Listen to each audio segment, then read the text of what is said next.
11th అంటే ఒక less than ఏ month ఉంది. ఓకే, సో ఈ మధ్యలో మీరేమి డీవియేషన్స్ పెట్టుకోవద్దు. ఒకటి, ఐ హోప్ మీ అందరి దగ్గర స్కానర్స్ ఉండే ఉంటాయి. నేను ఫస్ట్ నుంచి చెప్తున్నా, ఉన్నాయిగా, అందరి దగ్గర ఉన్నాయిగా, వెరీ గుడ్. మళ్ళీ అదే అంటున్నా, స్కానర్స్ ఆర్ వెరీ ఇంపార్టెంట్. చాలు, స్కానర్స్ లాస్ట్ 10 అటెంప్ట్స్, 10 ఇయర్స్ కాదు 10 అటెంప్ట్స్, ఎంసీక్యూస్ కావచ్చు, మ్యాచ్ ద ఫాలోయింగ్ కావచ్చు. ఈ మధ్య మ్యాచింగ్ ఇవ్వట్లేదు అనుకుంటా, ఓన్లీ ఎంసీక్యూసే ఇస్తున్నాడు, అంతకుముందు ఇచ్చేవాడు మ్యాచింగ్. సో ఆబ్జెక్టివ్ పార్ట్ కానీ డిస్క్రిప్టివ్ పార్ట్ కానీ లాస్ట్ 10 అటెంప్ట్స్ది ఇగ్నోర్ చేయొద్దు. మీరు ఏదన్నా ఇగ్నోర్ చేయండి, కానీ ఆ 10 అటెంప్ట్స్ మాత్రం ఇగ్నోర్ చేయొద్దు. అండ్ మీరు ఒకసారి రీసెంట్గా జరిగిన, అంటే మీ ముందు రాసినటువంటి వాళ్ళ ఎగ్జామ్ పేపర్ చూస్తే, గ్రూప్ 1 ఎగ్జామ్ పేపర్ చూసారా మీరు? చూడలేదా? అందులో మెజారిటీ మీకు కార్పొరేట్ లాస్తో పాటు ఈక్వల్ వెయిటేజ్ మెర్కంటైల్ లాస్కి ఇచ్చాడు. మెర్కంటైల్ లాస్ అంటే మీరు ఫౌండేషన్లో చదువుకుని మనం బేసిక్స్లో మాట్లాడుకుంటాం కదా, contract act, sale of goods act, అంతే. ఎల్ఎల్పి కూడా పెద్ద స్ట్రెస్ చేయలేదు, పార్ట్నర్షిప్ కూడా పెద్దగా ఏమీ వెయిటేజ్ ఇవ్వలేదు. కోర్స్ మీకు తెలుసు కదా, పార్ట్నర్షిప్ ఎల్ఎల్పి కలిపి 5% ఇచ్చాడు. ఏమి ఇస్తాడు, ఒక ఎంసీక్యూనో ఇది ఇచ్చినట్టున్నాడు. సో అన్ఎక్స్పెక్టెడ్గా లాస్ట్ దాంట్లో లాస్ట్ ఎగ్జామ్లో కాంట్రాక్ట్ యాక్ట్ మీద, సేల్ ఆఫ్ గూడ్స్ యాక్ట్ మీద ఎక్కువ వెయిటేజ్ ఇచ్చాడు. ఎక్కువ వెయిటేజ్ ఇచ్చాడంటే దాని అర్థం అదేదో 30-40 మార్కులకి ఇచ్చేసారని కాదు, వాటికి ఇవ్వాల్సిన వెయిటేజ్ కన్నా ఎక్కువ ఇచ్చారని అర్థం. అండ్ దాంతోపాటు కోర్స్ కార్పొరేట్ లాస్ ఎక్కువ వెయిటేజ్ ఉంటుంది, అది మనం యాజ్ యూజువల్ డిస్కస్ చేసేది. ఇప్పుడు మీ అందరి దగ్గర ఫాస్ట్ ట్రాక్ మెటీరియల్ ఇచ్చారు కదా, యాక్చువల్లీ ఆ మెటీరియల్లో మనం కొన్ని టాపిక్స్ మీకు సపరేట్ మెటీరియల్ ఇస్తానన్నాను చూసారా, అవి ఇంక్లూడ్ చేశాను. బైబ్యాక్ కావచ్చు, రిజిస్టర్ ఆఫ్ ఛార్జెస్ కావచ్చు. అంటే ఫాస్ట్ ట్రాక్ మెటీరియల్ అంటే మీరు ఎవరైతే రెగ్యులర్ క్లాసెస్కి అటెండ్ అయ్యారో, ఆన్లైన్లో కొత్త వాళ్ళు కూడా కొంతమంది ఉన్నారు, వాళ్ళకి కాదు నేను చెప్పేది. ఇప్పుడు మీరు రెగ్యులర్గా క్లాసెస్కి అటెండ్ అయినప్పుడు నేను కంపెనీస్ యాక్ట్ మీకు మెటీరియల్ ఇచ్చాను కదా, అది చదివి ఫాస్ట్ ట్రాక్ దాంట్లో అక్కడ కవర్ కానిది కొన్ని ఉన్నాయి, బైబ్యాక్ కానీ రిజిస్టర్ ఆఫ్ ఛార్జెస్ కానీ, అది మాత్రం చదువుకుంటే చాలు. అంతేగాని ఇప్పుడు ఫాస్ట్ ట్రాక్ మెటీరియల్ ఇచ్చారని చెప్పి దీన్ని చదవడం మొదలుపెట్టి ఎగ్జామ్కి జస్ట్ లెస్ దాన్ ఏ మంత్ ఉన్నప్పుడు ఈ మెటీరియల్ మీద ఫోకస్ పెట్టి ఆ మెటీరియల్ని వదిలేయొద్దు. అర్థమైందా? ఇప్పుడు మీ చేతిలో ఉన్న ఫాస్ట్ ట్రాక్ మెటీరియల్లో మీరు ఏ పార్ట్స్ కవర్ చేయాలంటే మీకు ఆ మెటీరియల్లో కవర్ కానివి ఏవైతే ఉన్నాయో అవి మాత్రం చేయండి చాలు. మీకు ఇంకా తెక్కతొబ్బిద్ది అనుకోండి, అసలు వదిలేయండి, ఏం కాదు. నేను ఇచ్చిన మెటీరియల్ అదేంటది స్కానర్స్లో last 10 attempts more than enough to pass. నేను మీకు రెగ్యులర్ క్లాసెస్ చెప్తున్నప్పుడే నేను మీకు చాలాసార్లు ఒక మాట చెప్పాను, లా పేపర్లో ఫెయిల్యూర్స్ చాలా తక్కువ మంది ఉంటారు. లా పేపర్ ఫెయిల్ అవ్వడానికి రీజన్స్ ఏముంటాయంటే మీ హ్యాండ్ రైటింగ్ మరీ చెత్తగా ఉండడం రీజన్ నెంబర్ 1. రెండోది మీరు స్పెల్లింగ్ మిస్టేక్స్ బ్లండర్ చేయడం. ఏదో అంటే బేసిక్ ఇంగ్లీష్ కూడా రాకుండా, మొన్న ఏదో ఒక వీడియో మీరు చూసే ఉంటారు, we are the friends of the సేవ అంటాడు వచ్చి.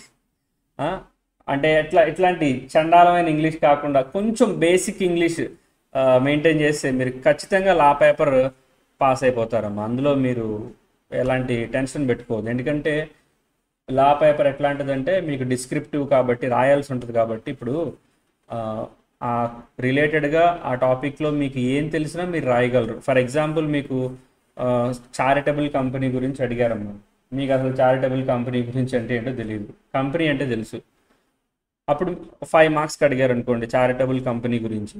నార్మల్ కంపెనీ అంటే ఏంటి దాని గురించి చెప్పి, charitable company is a company which will act for which will work in a non profit motto, ఇట్లా 1 లైన్ 2 లైన్లో దాని రిలేటెడ్గా రాసిన 5 మార్కుల్లో 2 మార్కులు పడతాయి.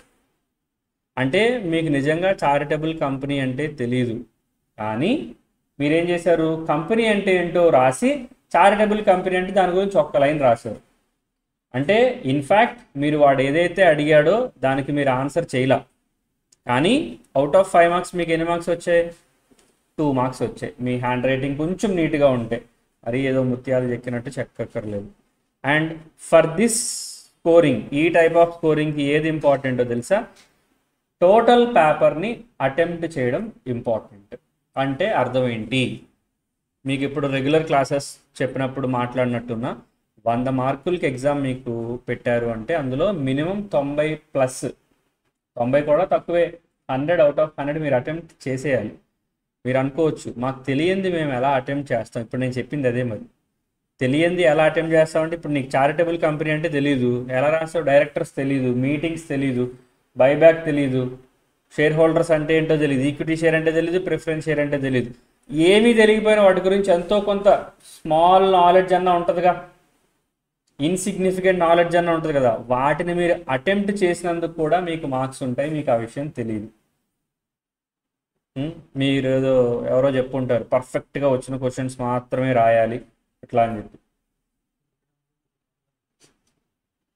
టెలిగ్రామ్లోనా? ఒక నిమిషం.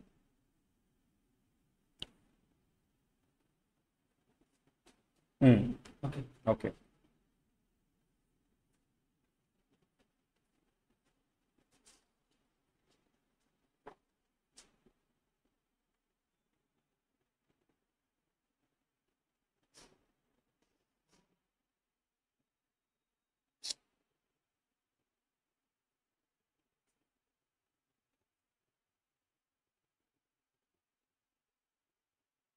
సో మీరు the key success in qualifying law paper will lies in attempting major questions in your question paper. మీ క్వశ్చన్ పేపర్లో ఉన్నటువంటి క్వశ్చన్స్లో మెజారిటీ ఆఫ్ ద క్వశ్చన్స్, నన్ను అడిగితే 100 అవుట్ ఆఫ్ 100 క్వశ్చన్స్ని, 100 మార్క్స్ క్వశ్చన్స్ని మీరు అటెంప్ట్ చేసేయాలి.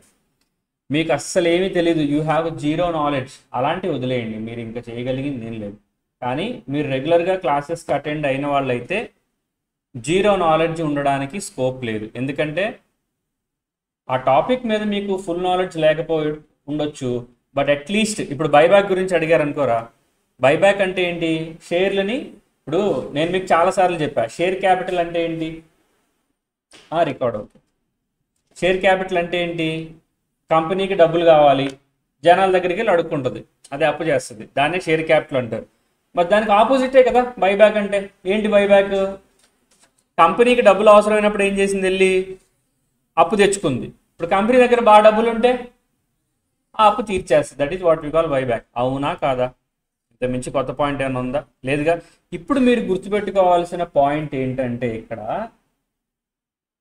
బైబ్యాక్ గురించి అడిగారు. You have zero knowledge regarding buyback. అసలు నీకు బైబ్యాక్ లిమిట్స్ తెలియదు, బైబ్యాక్ ఎవరు చేస్తారు ఏం తెలియదు. కానీ బైబ్యాక్ దేన్ని చేస్తారో తెలుసుగా? డిబెంచర్లు చేస్తారా? షేర్స్ని చేస్తారు. షేర్ గురించి రాయొచ్చు ఒక 2 లైన్లు. ఏ సందర్భంలో చేస్తారో తెలుసుగా? కంపెనీ చాలా ఫైనాన్షియల్లీ వెల్ ఆఫ్ ఉన్నప్పుడు చేస్తారు. ఇదే art of attempting question paper అంటే. మీకు తెలియదు కానీ రాయాలి. అర్థమైందా? నేను మీకు చాలాసార్లు చెప్పాను, యూజువల్లీ గ్రూప్ 1 ఫెయిల్ అయినటువంటి వాళ్ళలో లా పేపర్ ఫెయిల్ అయిన వాళ్ళు చాలా రేర్గా ఉంటారు. ఆ రేర్గా ఉండే వాళ్ళలో కూడా తెలుగు మీడియం బ్యాక్గ్రౌండ్ నుంచి వచ్చిన వాళ్ళు ఉండొచ్చు, ఇంగ్లీష్ ప్రాపర్ ప్రజెంటేషన్ రాని వాళ్ళు ఉండొచ్చు. వీళ్ళంటి వాళ్ళు ఏదన్నా స్పెషల్ రీజన్తో ఉంటారు తప్ప ఒక యావరేజ్ స్టూడెంట్ అనేటువంటి వాడు లా పేపర్ని చాలా ఈజీగా క్వాలిఫై అవుతాడు. అది మీరు గుర్తుపెట్టుకోండి. The secret of success lies in attempting major questions in your question paper. అంతే, అంతకు మించి ఏం లేదు. మీరేదో పోజ్ కొట్టుకుంటా 100 మార్కులు వేస్తే ఇది నాకు రాదు, రానిది నేను టచ్ చేయను అని చెప్పి మీరు వదిలేశారనుకోండి, అర్థమైందా? అలాంటివి మీకు అగ్రిగేట్లో మైనస్ అవుతాయన్న. అర్థమైందా? మీరు యావరేజ్ స్టూడెంట్ అయినా సరే 50+ మార్క్సే, 50 బిలో కూడా కాదు, 50+ మార్క్సే లా పేపర్లో మీకు రావడానికి చాలా మంచి ఛాన్స్ ఉంది. చేయాల్సింది ఒకటే, మీరు మన మెటీరియల్ చదివి స్కానర్స్ చూసుకొని అక్కడ ఇచ్చిన క్వశ్చన్ పేపర్లో మొత్తం అన్ని అటెంప్ట్ చేసి పడేయడమే. 100% పాస్ అవుతారు. ఒకవేళ నేను చెప్పింది అబద్ధం అనుకుంటే, నార్మల్లీ మీ పీర్స్ సీనియర్స్ ఉంటారు కదా, మీతో పాటు చదివేటువంటి వాళ్ళు లేదా ముందు అటెంప్ట్ ఇచ్చిన వాళ్ళు, ఫెయిల్యూర్స్నే తీసుకోండి. వాళ్ళు లా పేపర్లో మంచి మార్క్స్ వచ్చి ఉంటాయి ఖచ్చితంగా. ఎందుకు అంటే లా పేపర్ చాలా ఈజీ పాస్ అవ్వడం. అర్థమైందా? సో దీని గురించి మీరు ఎక్కువ టెన్షన్ పడిపోయి లా పేపర్ అంటే ఏదో కల్లోకి వచ్చే పేపర్ ఏం కాదు, కల్లోకి వచ్చే పేపర్లు వేరే ఉంటాయి. అర్థమైందా? అంటే మీరు ఎంత చదివినా సరే మీకు రాని పేపర్లు కొన్ని ఉంటాయి. ఇప్పుడు గ్రూప్ 2లో మేనేజ్మెంట్ అకౌంటింగ్ ఉందనుకోండి, మ్యాథ్స్ రాని వాళ్ళకి పాపం అది నైట్ మేరే కదమ్మా. మ్యాథ్స్ కొంచెం వీక్గా ఉన్నటువంటి వాళ్ళకి, ఆర్ఎల్స్ గ్రూప్ 2లో ఫైనాన్షియల్ మేనేజ్మెంట్ ఉంటుంది. ఐ హోప్ మీరంతా మ్యాథ్స్లో బాగా పండితులు. చాలా సో మనకి ఎందుకులే, మనది లా పేపర్ కదా. లాలో మీకు ఎలాగో మ్యాథ్స్ లేదుగా, ఉందా? ఎక్కడైనా ఉందా? లేదుగా. సో బేసిక్ రూల్సే కాబట్టి అమ్మా, ఫస్ట్ ఆఫ్ ఆల్ మైండ్లో ఒకటి ప్రిఫిక్స్ అయిపోండి, ఏంటంటే you are going to qualify law paper. దానిలో సెకండ్ థాట్ అనేది పెట్టుకోవద్దు. మీరు చేయాల్సింది లెస్ దాన్ ఏ మంత్లో కూడా స్కానర్స్ చూసేసుకోండి. ఓవరాల్గా మీకు టాపిక్ వైజ్ ప్రతి టాపిక్ మీద ఎంతో కొంత నాలెడ్జ్ పెట్టుకోండి చాలు. వాడు అడుగుతుంది కూడా ఎక్కడెక్కడో, ఇప్పుడు మీరు ఏదో ఒక టాపిక్ మొత్తం కార్నర్ టు కార్నర్ ప్రిపేర్ అయిపోతున్నారు అనుకోండి, వాడు అలాంటివి అడగట్లా, చాలా ప్లెయిన్గా పైన క్వశ్చన్స్. ఎందుకంటేనమ్మా సిఏ ఇంటర్లాకి సిఎంఏ ఇంటర్లాకి there is a vast difference, చాలా ఎక్కువ డిఫరెన్స్ ఉంది. మీరు సిఏ ఇంటర్ లా పేపర్ చూసుంటారు, సిలబస్ చూసుంటారు, వాడు చాలా తక్కువ సిలబస్ ఇచ్చాడు. సో కాబట్టి వాడు ఎక్కువ కార్నర్స్ తిరుగుతాడు, ఇచ్చిన తక్కువ యాక్స్ కాబట్టి. మీరు చూడండి, అది పెద్ద ప్రపంచంలో ఉంటుంది. ఇప్పుడు నా క్లాస్ అయిన తర్వాత వర్మ సార్ క్లాస్ ఉంటుంది, ఆయన క్లాస్లో అన్నీ అవే కదా, ఇండస్ట్రియల్ లాసే కదమ్మా. ఆడ ఫ్యాక్టరీస్, వేజెస్, గ్రాట్యుటీ, ఆడిపోయిన అక్కడ పిఎఫ్, నెగోషియబుల్ ఇన్స్ట్రుమెంట్స్ యాక్ట్, ఏ ఉంటాయి కదా. సో సిఎంఏ ఇంటర్లో లాకి నెంబర్స్ ఎక్కువ కాబట్టి వాడు ఇన్డెప్త్ వెళ్ళేటువంటి అవకాశాలు చాలా చాలా చాలా తక్కువ. సో కాబట్టి మీరు కూడా పైనే అన్ని టాపిక్స్ని కవర్ చేయండి, ఇట్ ఈస్ ఎనఫ్, మీరు ఖచ్చితంగా పాస్ అవుతారు. ఫెయిల్యూర్స్ అనేటువంటి వాళ్ళు ఉండరు, అన్లెస్ మీరు కొంచెం బేసిక్ ఇంగ్లీష్ మీకు తెలిసి మీ రైటింగ్ బాగుంటే చాలు. అర్థమైందా? సో ఇప్పుడు ఏదో మెసేజ్ వచ్చిందా, your motivation is enough to qualify. Motivation is not enough, you have to right అమ్మా. మీరు రాయాలిగా, అప్పుడే పాస్ అవుతుంది. సరే, ఇప్పుడు ఈ ఫౌండేషన్ మెటీరియల్ ఎందుకు తెప్పించానంటేనమ్మా, అది ఇందాక నేను చెప్పలా, ఏది మన అన్ఎక్స్పెక్టెడ్గా లాస్ట్ ఎగ్జామ్లో కాంట్రాక్ట్ యాక్ట్ మీద కొంచెం ఎక్కువ వెయిటేజ్ ఇచ్చాడని చెప్పాను కదా. నేను నార్మల్ సిలబస్ చెప్పేటప్పుడు కాంట్రాక్ట్ యాక్ట్ని కావాలనే కొంచెం తక్కువే చెప్పాను, ఇండెమ్నిటీ, గ్యారంటీ ఇవి చెప్పాను, కానీ బేసిక్స్ చెప్పలేదు కావాలని. అందుకే ఇప్పుడు ఈ బేసిక్స్ గురించి ఒకసారి ఫటాఫట్ మాట్లాడేసాం అనుకోండి. ఈ బేసిక్స్ తర్వాత ఇప్పుడు first of all contract act చెప్పేస్తా, దాని తర్వాత సేల్ మాట్లాడుకుందాం, దాని తర్వాత కంపెనీస్ యాక్ట్ మాట్లాడుకుందాం, దాని తర్వాత పార్ట్నర్షిప్ ఎల్ఎల్పి, దాంతో క్లోజ్. ఎన్ఐ యాక్ట్ మీకు వర్మ సార్ చెప్తారు ఆఫ్టర్నూన్ సెషన్లో, ఓకేనా? సో ఇప్పుడు first of all basics foundation loan, ఇది ఎక్కువసేపు పట్టదమ్మా, నార్మల్లీ ఇంట్రొడక్షనే కాబట్టి కొంచెం త్వరగా మాట్లాడేద్దాం. ఓకే, ఈ మెటీరియల్ మీకు అందరికీ ఇక్కడ ఫౌండేషన్ చదివిన వాళ్ళకైతే ఈ మెటీరియల్ మీకు బాగా తెలిసే ఉంటుంది, దీని గురించి ఎక్కువ నేను చెప్పను. ఇంట్రొడక్షన్ మీకు బేసికలీ వాట్ ఈజ్ లా. లా అంటే ఏం లేదమ్మా, మీకు చాలాసార్లు నేను చెప్పాను. ఇప్పుడు ఒక బాక్స్ తీసుకొని ఆ బాక్స్లో చాక్లెట్లు వేసారనుకోండి, అది చాక్లెట్ బాక్స్ అవుతుంది. ఒక బాక్స్ తీసుకుని అందులో బిస్కెట్లు వేసారనుకోండి, అది బిస్కెట్ బాక్స్ అవుతుంది. అలాగే ఒక బాక్స్ తీసుకుని అందులో రూల్స్ రెగ్యులేషన్స్ వేసారనుకోండి, అదే లా. అంటే law is nothing but A set of rules regulations, అంతే. మీరు కాలుస్తారు కదరా బ్రేక్లో, ఏంటంటే సిగరెట్లా గంజాయ ఏదో ఉంటారు కదా, సిగరెట్ ప్యాకెట్ అంటే అర్థం ఏంటి, అందులో ఏముంటాయి, చాక్లెట్లు ఉంటాయా, సిగరెట్లు ఉంటాయి. ఎందుకని అందులో సిగరెట్లు ఉన్నాయి కాబట్టి, అంటే సిగరెట్ పెట్టి ఎందుకు అంటారో తెలుసా అమ్మా, సిగరెట్లు ఉంటాయి కాబట్టి.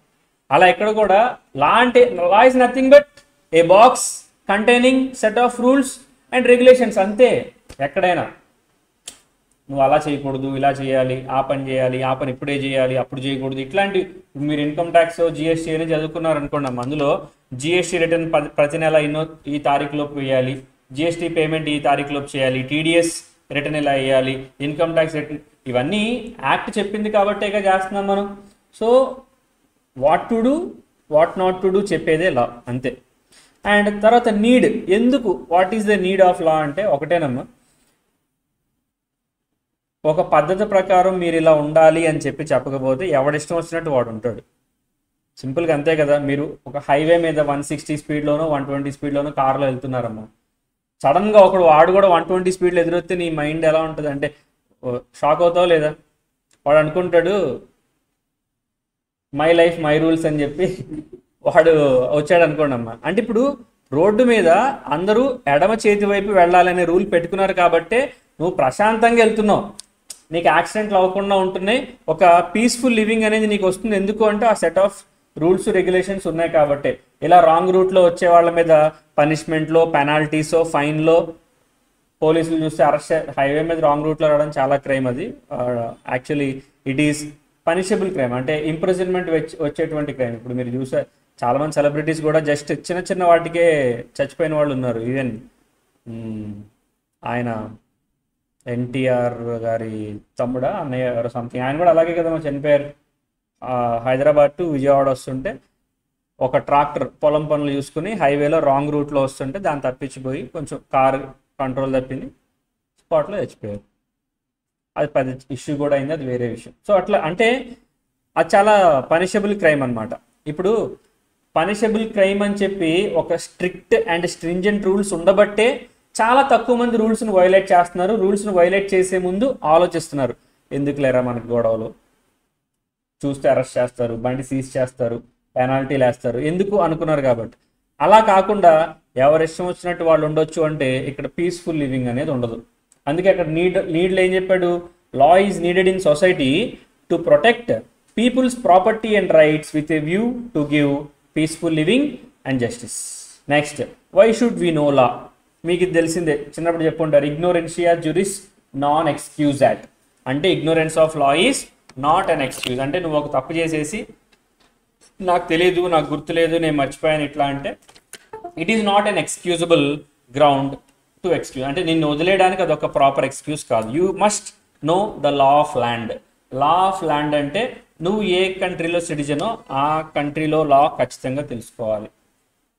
అందుకే నువ్వేమైనా ఫారెన్ లా గురించి మిస్టేక్ చేస్తే వదిలేస్తారు, అంటే ఎక్స్క్యూజ్ చేస్తారు ఇనీషియల్గా. ఇప్పుడు మీరు ఉన్నారమ్మా, మీకు ఎక్కడ పడితే అక్కడ ఉమ్ములేయడం, ఎక్కడ పడితే అక్కడ ఇండీసెంట్గా బిహేవ్ చేయడం అలవాటు అనుకోండి, చేశారు. ఫర్ ఎగ్జాంపుల్ ఇండియాలో స్ట్రిక్ట్ రూల్స్ ఏం లేవు కదమ్మా. ఇప్పుడు ఫర్ ఎగ్జాంపుల్ ఇప్పుడు ఈ కాలేజే ఉంది, అదో పెద్ద మినీ సులభ కాంప్లెక్స్ కదా. ఎవడు పడితే ఆడక్కడ వస్తుంటాడు, ఎత్తిపోతల పథకం కింద చేస్తుంటాడు. ఇప్పుడు నార్మలీ ఫారిన్ కంట్రీస్లో ఇట్లా పబ్లిక్ ప్లేసెస్లో స్పిట్ చేయడం ఇలాంటివి తప్పు. ఫర్ ఎగ్జాంపుల్ ఇక్కడ ఈ రూల్స్ లేవు. నువ్వు ఫారెన్ వెళ్ళావు, you are an Indian citizen, అక్కడ నువ్వు వాళ్ళ రూల్స్ ప్రకారం ఒక తప్పు చేసావు అనుకోండి, స్టార్టింగే నీకేం పెనాల్టీస్ వేసారు. యూ బీయింగ్ ఏ ఫారినర్, అంటే వాళ్ళకి నువ్వు ఫారినర్ కదా, ఆ రూల్స్ తెలియదు కాబట్టి నేను ఎక్స్క్యూజ్ చేస్తారు. అంటే ఇక్కడ లా ఆఫ్ ద ల్యాండ్ అంటే నువ్వు ఏ కంట్రీలో సిటిజన్గా ఉన్నావో ఆ కంట్రీలో అప్లికబుల్ అయ్యేటువంటి లాస్ అన్నీ కూడా నువ్వు తెలుసుకోవాలి. అది నీ కనీస బాధ్యత. నాకు తెలీదు, నేను ఇగ్నోరెంట్, నాకు ఎవరు చెప్పలేదంటే కుదరదు. అదే చెప్తాడు అక్కడ. Is law is dynamic. Law nature గురించి చెప్తున్నాడు. డైనమిక్ అంటే కంటిన్యూస్గా చేంజ్ అవుతూ ఉంటుందా? ఎస్, చేంజ్ అవుతూ ఉంటుందమ్మా. Law is always dynamic, not at all static. ఒకప్పుడు కరెక్ట్ అనిపించింది, ఇప్పుడు రాంగ్ అనిపించవచ్చు. ఒకప్పుడు రాంగ్ అనిపించింది, ఇప్పుడు కరెక్ట్ అనిపించవచ్చు. ఇప్పుడు అక్కడ జింక మాంసం, నెమల మాంసం అయ్యే కదా. ఒకప్పుడు వాటిని వేటాడడం, తినడం తప్పేం కాదు. ఇప్పుడు ఆ నెమలి మాంసం కానీ జింక మాంసం కానీ ఇప్పుడు సల్మాన్ ఖాన్ అడగండి వెళ్ళి, ఏం వద్దో చెప్తాను. సరే, డిఫరెంట్ బ్రాంచెస్ ఆఫ్ లా, ఇది మీకు తెలిసిందే. లాట్ ఆఫ్ బ్రాంచెస్ ఉన్నాయి. అందులో మీకు కొన్ని ఇక్కడ పెట్టడం జరిగింది. Civil law, criminal law, revenue law, constitutional law, అట్లా. తర్వాత ఇక్కడ మీ ఈ రెండింటి గురించి తెలుసుకోవాలి. Jus in rem, jus in personam. Jus అంటే రైట్ అమ్మ. ఇది మొన్న ఎంసీక్యూలో అడిగాడు, మొన్న ఎగ్జామ్లో ఎంసీక్యూలో అడిగినట్టున్నాడు. Jus in rem, jus in personam. Jus means right, హక్కు. Jus in rem, jus in personam. Rem అంటే ప్రపంచం, వరల్డ్, లాటిన్ దాంట్లో. జస్ ఇన్ రెమ్ అంటే రైట్ అగైనెస్ట్ హోల్ వరల్డ్. అంటే ఆ ప్రపంచంలో నీకు తప్ప ఇంకొకటికి దాని మీద హక్కు లేదు అంటే దాన్ని జస్ ఇన్ రెమ్ అంటారు. అంటే హోల్ అండ్ సోల్ టైటిల్ నీకే ఉంటాయి. జస్ ఇన్ పర్సోనం అంటే right against a particular person. అంటే నీకు ప్రపంచంలో అందరి మీద రైట్ లేదు, ఒక్క పర్సన్ మీదే రైట్ ఉంది, లేదా కొంతమంది స్పెసిఫైడ్ పర్సనాలిటీస్ మీదే రైట్ ఉంది అనుకోండి, అది జస్ ఇన్ పర్సోనం. జాగ్రత్తగా వినండి. మీరు ఈ స్టెన్సిల్ని 3000 పెట్టి కొనుక్కున్నారు. ఈ స్టెన్సిల్ 3000 పెట్టి కొనుక్కున్నారు. మీ డబ్బులతో మీరు కొనుక్కున్నారంటే దీని ఓనర్ ఎవరు? మీరే. అంటే ప్రపంచంలో మీకు తప్ప దీని మీద హక్కు ఇంకెవరికి లేదు. అంటే you have just in REM. దాన్ని అంటారు జస్ట్ ఇన్ రేమ్ అంటే రైట్ అగైనెస్ట్ హోల్ వరల్డ్. అంటే ఎవరు వచ్చినా నిన్ను ఈ స్టెన్సిల్ని దూరం చేయలేరు అన్లెస్ నువ్వే పారేసుకుంటేనో గిఫ్ట్ ఇచ్చేస్తేనో తప్ప. అర్థమైందా? ఇప్పుడు వాడు కారు కొనుక్కున్నాడమ్మా, వైట్ షర్ట్ వాడు కొనుక్కున్న కార్ని నేను గిఫ్ట్ ఇస్తానా? ఫర్ ఎగ్జాంపుల్ వాడు కారు కొనుక్కున్నాడు, నేను వాడికి గిఫ్ట్ ఇస్తా, దాన్ని ఇవ్వచ్చా అట్లా? ఎందుకు ఇవ్వలేనో తెలుసా? జస్ట్ ఇన్ రేమ్ నాకు లేదు కాబట్టి. ఆడు కదా కారు కొనుక్కుంది అంటే జస్ట్ ఇన్ రేమ్ ఎవరికి ఉంటుంది? వాడికి ఉంటుంది. అంటే వాడికి మాత్రమే రైట్ ఉంటుంది. వాడు తగలేసుకుంటాడా, వాడుకుంటాడా, ఎవరికైనా గిఫ్ట్ ఇచ్చుకుంటాడా వాడిష్టం. అర్థమైందా? అట్లా. కానీ జస్ట్ ఇన్ పర్సనం ఎట్లా ఉంటుందంటే right against a particular person or persons అంతే. ఎగ్జాంపుల్ చెప్పాలంటే నేను ముగ్గురితో కాంట్రాక్ట్లోకి ఎంటర్ అయ్యా, ముగ్గురు పేర్లు ఏబిసి. ఇప్పుడు నాకు ఎవరి మీద రైట్ ఉంటుందంటే ఏబిసి అంతే. డి మీద, ఈ మీద, ఇంకా తర్వాత వాళ్ళ మీద నాకు ఎలాంటి రైట్ ఉండదు. ఎందుకంటే my contractual relation is with whom? ABC. కాబట్టి వాళ్ళతో మాత్రమే నాకు కాంట్రాక్చువల్ రిలేషన్ ఉంది కాబట్టి వాళ్ళ మీద మాత్రమే హక్కు ఉంటుంది, ఇంకెవ్వరి మీద నాకు రైట్ ఉండదు. అర్థమైందా? దీన్ని జస్ట్ ఇన్ పర్సనం అంటారు. జస్ట్ అంటే right, just means right. Just in rem అంటే right against whole world. Just in personam అంటే right against a particular person. అర్థమవుతుందా? సో అట్లా దాని గురించి చెప్తాడు. నెక్స్ట్ మెయిన్ టాపిక్ ఇవన్నమాట. ఈ బ్యాక్గ్రౌండ్ డిస్కషన్ అంటే అసలు ఇండియన్ కాంట్రాక్ట్ రాకముందు ఏం జరిగింది, ఇది మీకు చాలాసార్లు మీకు తెలుసో లేదో నాకు తెలీదు, నేను చెప్పినట్టున్నాను రెగ్యులర్ క్లాసెస్లో. చెప్పానా ఇది? స్టార్టింగ్ బ్రిటిషర్స్ ఉండేవాళ్ళు, స్టార్టింగ్ కింగ్స్ ఉండేవాళ్ళు. కింగ్స్ వాళ్ళు ఏ రూల్స్ ఫాలో అవ్వరమో వాళ్ళు పెట్టుకుందే రూల్. వాడు ఈరోజు ఒక రూల్ చెప్పి రేపు పొద్దున ఇంకో రూల్ చెప్పినా వాడిని అడ్డుకునేటోడు ఎవడు లేడు. సో కింగ్స్ వాడికి నచ్చిన రూల్స్ వాళ్ళు ఫ్రేమ్ చేసుకునేవాడు. తర్వాత కింగ్స్ పోయి మెల్లగా బ్రిటిషర్స్ రావడం మొదలుపెట్టారు. బ్రిటిషర్స్ వాళ్ళకి తెలిసింది ఒకటే లా, వాళ్ళు యూకే నుంచి వస్తా సంఖ్యలో ఇంగ్లీష్ లాని పెట్టుకొని వచ్చారు కాబట్టి ఇంగ్లీష్ లాని అప్లికబుల్ చేసేవాళ్ళు. కానీ ఇక్కడ ఏంటంటే ఇంగ్లీష్ లా డిజైన్ చేసిన సర్కమ్స్టెన్స్ అక్కడ పరిస్థితులు వేరు, ఇక్కడ పరిస్థితులు వేరు. అర్థమైంది? ఎందుకంటే అక్కడ లివింగ్ సర్కమ్స్టెన్సెస్, ఇక్కడ లివింగ్ సర్కమ్స్టెన్సెస్ వేరు కదమ్మా. ఇప్పుడు ఫర్ ఎగ్జాంపుల్ అక్కడ మ్యారేజ్కి అంత పెద్ద వాల్యూ ఇవ్వకపోవచ్చు, పిల్లలకు అంత పెద్ద వాల్యూ ఇవ్వకపోవచ్చు. ఫర్ ఎగ్జాంపుల్ 12 సంవత్సరాలు దాటిన తర్వాత వాళ్ళు బయటికి వెళ్ళి పని చేసుకుని వాళ్ళ ఎడ్యుకేషన్ వాళ్ళే సపోర్ట్ చేసుకోవాలి, పార్ట్ టైం జాబ్స్ చేసుకోవాలి. వాడు చదువుకుంటాడా, నాశనం అయిపోతాడా, డ్రగ్ డీలర్ అవుతాడా, డ్రగ్ సప్లైర్ అవుతాడా, వాడిష్టం అది. అందుకే హ్యూమన్ రిలేషన్స్ పెద్దగా ఏమి ఉండవు. ఇప్పుడు చిన్నప్పుడు వాళ్ళ పెద్దవాళ్ళు చూసుకోలేదు కాబట్టి వాడు పెద్ద అయినాక వాళ్ళ పేరెంట్స్ కూడా పెద్దగా చూసుకోడు. అందుకే వాళ్ళని కలవాలన్నా అపాయింట్మెంట్ తీసుకోవాలి. పిల్లలు పేరెంట్స్ని కలవాలంటే డైరెక్ట్గా ఇంటికి వచ్చేస్తే కుదరదు, అట్లా రాకూడదు, అపాయింట్మెంట్ తీసుకోవాలి. ఇదిగో నెక్స్ట్ వీకెండ్ ఈ టైంకి కలుస్తాను, నువ్వు ఫ్రీ ఉంటావా, మమ్మీ డాడీ, ఇట్లా బయట వాళ్ళని కలిసినట్టు అనమాట. మీరు అపాయింట్మెంట్ అడగండి ఒకసారి మీ మమ్మీ డాడీ. మీ ఏజ్ ఎంత? ఒక 18 దాటిందిగా, మరి మీరు బయటికి వెళ్ళి ఏ పార్ట్ టైంలో జాబ్లు చేస్తున్నారు, మీకు ఇంకా మీ ఇంట్లో వాళ్ళు సపోర్ట్ చేస్తున్నారు అంటే ఇదే సర్కమ్స్టెన్సెస్. అర్థమైందా? అక్కడ మ్యారేజ్ అనేది చేసుకోవడం ఈజీ, వదిలేయడం ఈజీ. ఇక్కడ రూల్స్ వేరే కదమ్మా. అంటే ఇక్కడ సర్కమ్స్టెన్సెస్ అంటే అవే. ఇంగ్లీష్లో అని డిజైన్ చేసింది అక్కడ ఉన్న సర్కమ్స్టెన్సెస్లో, అది ఇండియాలో అప్లికబుల్ కాల అన్ని సందర్భాల్లో. అందుకే బ్రిటిషర్స్ ఏం చేశారంటే కొన్ని చోట్ల అప్లికబుల్ అయినప్పుడు ఇంగ్లీష్లో వాడారు, అప్లికబుల్ కాని చోట్ల principles of natural justice and good conscience వాడారు. న్యాచురల్ జస్టిస్ అంటే సాధారణ న్యాయ సూత్రాలు. అంటే ఇప్పుడు మీరు క్రికెట్ ఆడుతున్నారా, క్రికెట్ ఆడుతున్నప్పుడు మీ మధ్య గొడవ వచ్చింది అనుకోండి, మీరు ఎలా జడ్జిమెంట్ ఇస్తారు? అన్బయాస్డ్గా నాకు ఇలా అనిపించింది, నేను ఇది నమ్ముతున్నా. ఫర్ ఎగ్జాంపుల్ ఒక రన్అట్ ఉంది, నాకు అనిపిస్తుంది వాడు వచ్చేసాడు క్రీజ్లోకి అని, వాడు రన్అట్ కాదని నీకు అనిపించింది అనుకో, అమ్మ నిజంగా అది రన్ అవుట్ అయి ఉండొచ్చు, కాకపోయి ఉండొచ్చు, నీకు అనిపించింది కదా, అనిపిస్తే చెప్పేస్తావు. అదే న్యాచురల్ జస్టిస్ అంటే రూల్స్ రెగ్యులేషన్స్ తోటకూర ఏమి ఉండవు, నీకు ఏది అనిపిస్తే అది చేస్తావు. అదే న్యాచురల్ జస్టిస్ అంటే బయాస్డ్గా కాదు. వీడు మా క్యాస్టోడ్ కాబట్టి మా క్యాస్టోడ్ రన్అట్ అవ్వడు. అర్థమైందా? వాడికి సిస్టర్ ఉంది కాబట్టి వాడితో పని ఉంది కాబట్టి వాడు రన్అట్ అవ్వకూడదు, వాడితో పని ఉంది, అవన్నీ కాదు. అన్బయాస్డ్గా ఉండవు. అర్థమైంది? సో నెక్స్ట్ పాయింట్ అంటే 2 వాడటం మొదలుపెట్టారు. ఇంగ్లీష్లో principles of natural justice and good conscience. కానీ చెప్పా కదా ఇంగ్లీష్లో అన్ని సందర్భాల్లో ఫిట్ అవ్వలేదని. అందుకే వీళ్ళు ఏం చేశారంటే ఇండియాలో మేజర్ రిలీజియన్స్ 2 హిందూ ముస్లిమ్స్ కాబట్టి వీళ్ళిద్దరికీ ఒక్కొక్క లా ఇచ్చేద్దామని హిందూ లా, ముస్లింలా ఇచ్చేశారు. కానీ గొడవలు తగ్గుతాయి అనుకున్నారు, ఇంకా పెరిగాయి. ఎందుకంటే అక్కడ హిందూస్కి ముస్లిమ్స్కి గొడవ వచ్చినప్పుడు డిఫెండెంట్ లా యూజ్ చేయమని చెప్పారు. మీకు ప్లెయింటిఫ్ డిఫెండెంట్ అంటే చెప్పా, గుర్తుందా? ప్లెయింటిఫ్ అంటే కేసు ఫైల్ చేసిన వాడు, one who approaches the court for justice. నాకు అన్యాయం జరిగింది, న్యాయం చేయండి అని చెప్పి కోర్టుని అప్రోచ్ అయ్యేవాడే ప్లెయింటిఫ్. మరి who is defendant? On whom the case is going to file. ఎవరి మీద అయితే నువ్వు అలిగేషన్స్ పెడుతున్నావో వాళ్ళని ఏమంటారు? డిఫెండెంట్ అంట. అర్థమైందా? సో ఈ ప్లెయింటిఫ్ డిఫెండెంట్ దాంట్లో ఏమైందంటే డిఫెండెంట్స్ లా యూజ్ చేయమన్నారు. ఎలా యూజ్ చేయమన్నారు? ఈ డిఫెండెంట్ లా ఎప్పుడైతే యూజ్ చేయమన్నారో అప్పుడు ఇంకా గొడవలు వచ్చాయి. ఎందుకంటే హిందూ ముస్లిం గొడవలు వచ్చినప్పుడు హిందూ పర్సన్ వెళ్ళి కేసు ఫైల్ చేస్తే హిందూ ప్లెయింటిఫ్ అవుతాడు, ముస్లిం డిఫెండెంట్ అవుతాడు.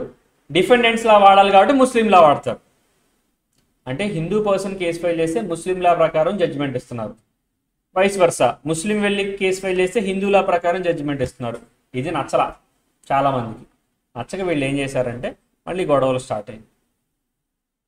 అప్పుడు బ్రిటిషర్స్ ఇంకా మెల్లగా ఇది కరెక్ట్ కాదు, యూనిఫామ్ లా ఉండాలి. ఇప్పుడు హిందూ ముస్లిమ్స్ వచ్చారు, రేపు పొద్దున క్రిస్టియన్స్, బుద్ధిస్ట్, జైన్స్, ఇట్లా రకరకాల సిక్ ఇట్లా మతాలు వస్తే వాళ్ళందరికీ లాస్ ఇవ్వడం కరెక్ట్ కాదని చెప్పి యూనిఫామ్ లా అప్లికబుల్ చేసేటువంటి క్రమంలో కాంట్రాక్ట్స్ వరకు ఒక యూనిఫామ్ లా ఉండాలి అని చెప్పి దానికి డిజైన్ చేయబడినటువంటి లానే ఇండియన్ కాంట్రాక్ట్ యాక్ట్ 1872. 1872 అంటే మనకప్పుడు ఇంకా ఇండిపెండెన్స్ రాలా. అంటే ఇది ఏ పార్లమెంట్లో పాస్ అయింది? బ్రిటిష్ పార్లమెంట్లో పాస్ అయింది. అర్థమైందా? ఇందులోనే మీకు బ్యాక్గ్రౌండ్ కూడా చెప్పాలంటే ఇందులోనే కాంట్రాక్ట్ యాక్ట్, ఒరిజినల్ కాంట్రాక్ట్ యాక్ట్లోనే పార్ట్నర్షిప్కి సంబంధించిన ప్రొవిజన్స్, సేల్ ఆఫ్ గూడ్స్కి సంబంధించిన ప్రొవిజన్స్ కూడా ఉండేవి. ఎందుకంటే partnership is also a contract, sale of goods is also a contract. తర్వాత వాళ్ళు కాంట్రాక్ట్కి సంబంధించిన ప్రొవిజన్స్ అన్నీ కూడా ఒక దాంట్లో పెట్టేసి మిగిలినవన్నీ సపరేట్గా చేసేసి దానికి యాక్ట్ నేమ్స్ ఇచ్చేశారు. అందుకే సేల్ ఆఫ్ గూడ్స్కి సంబంధించిన ప్రొవిజన్స్ అన్ని బయటకి తీసుకెళ్ళిపోయి పేరు పెట్టారు కాబట్టి సేల్ ఆఫ్ గూడ్స్ యాక్ట్ 1930 అయింది. పార్ట్నర్షిప్ది తీసుకెళ్ళి బయటికి పెట్టారు కాబట్టి పార్ట్నర్షిప్ యాక్ట్ 1932. ఈ బ్యాక్గ్రౌండ్ దీంతో క్లోజ్ అనమాట. తర్వాత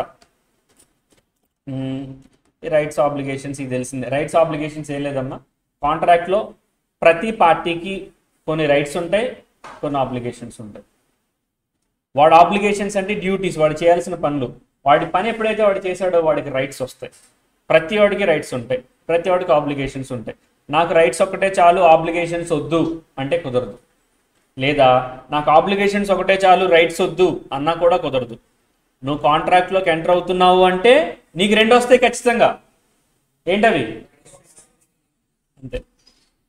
you must have rights and obligations. Obligations means duties, responsibilities, tasks, నువ్వు చేయాల్సిన పనులు, వర్క్, అదే ఆబ్లిగేషన్ అంటే.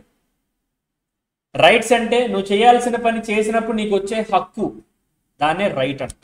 అర్థమైందా? నెక్స్ట్ వన్, ఈ కాంట్రాక్ట్ కన్స్ట్రక్షన్ బేసిక్స్లో మనకి కాంట్రాక్ట్ ఎలా ఫామ్ అవుతుంది? ఫస్ట్ స్టెప్ ఆఫర్ అమ్మ. ఆఫర్కి యాక్సెప్టెన్స్ యాడ్ అవ్వాలి, అప్పుడు వచ్చేది ప్రామిస్. O+A=P. ఈ ప్రామిస్కి కన్సిడరేషన్ యాడ్ అవ్వాలి, అప్పుడు వచ్చేది అగ్రిమెంట్.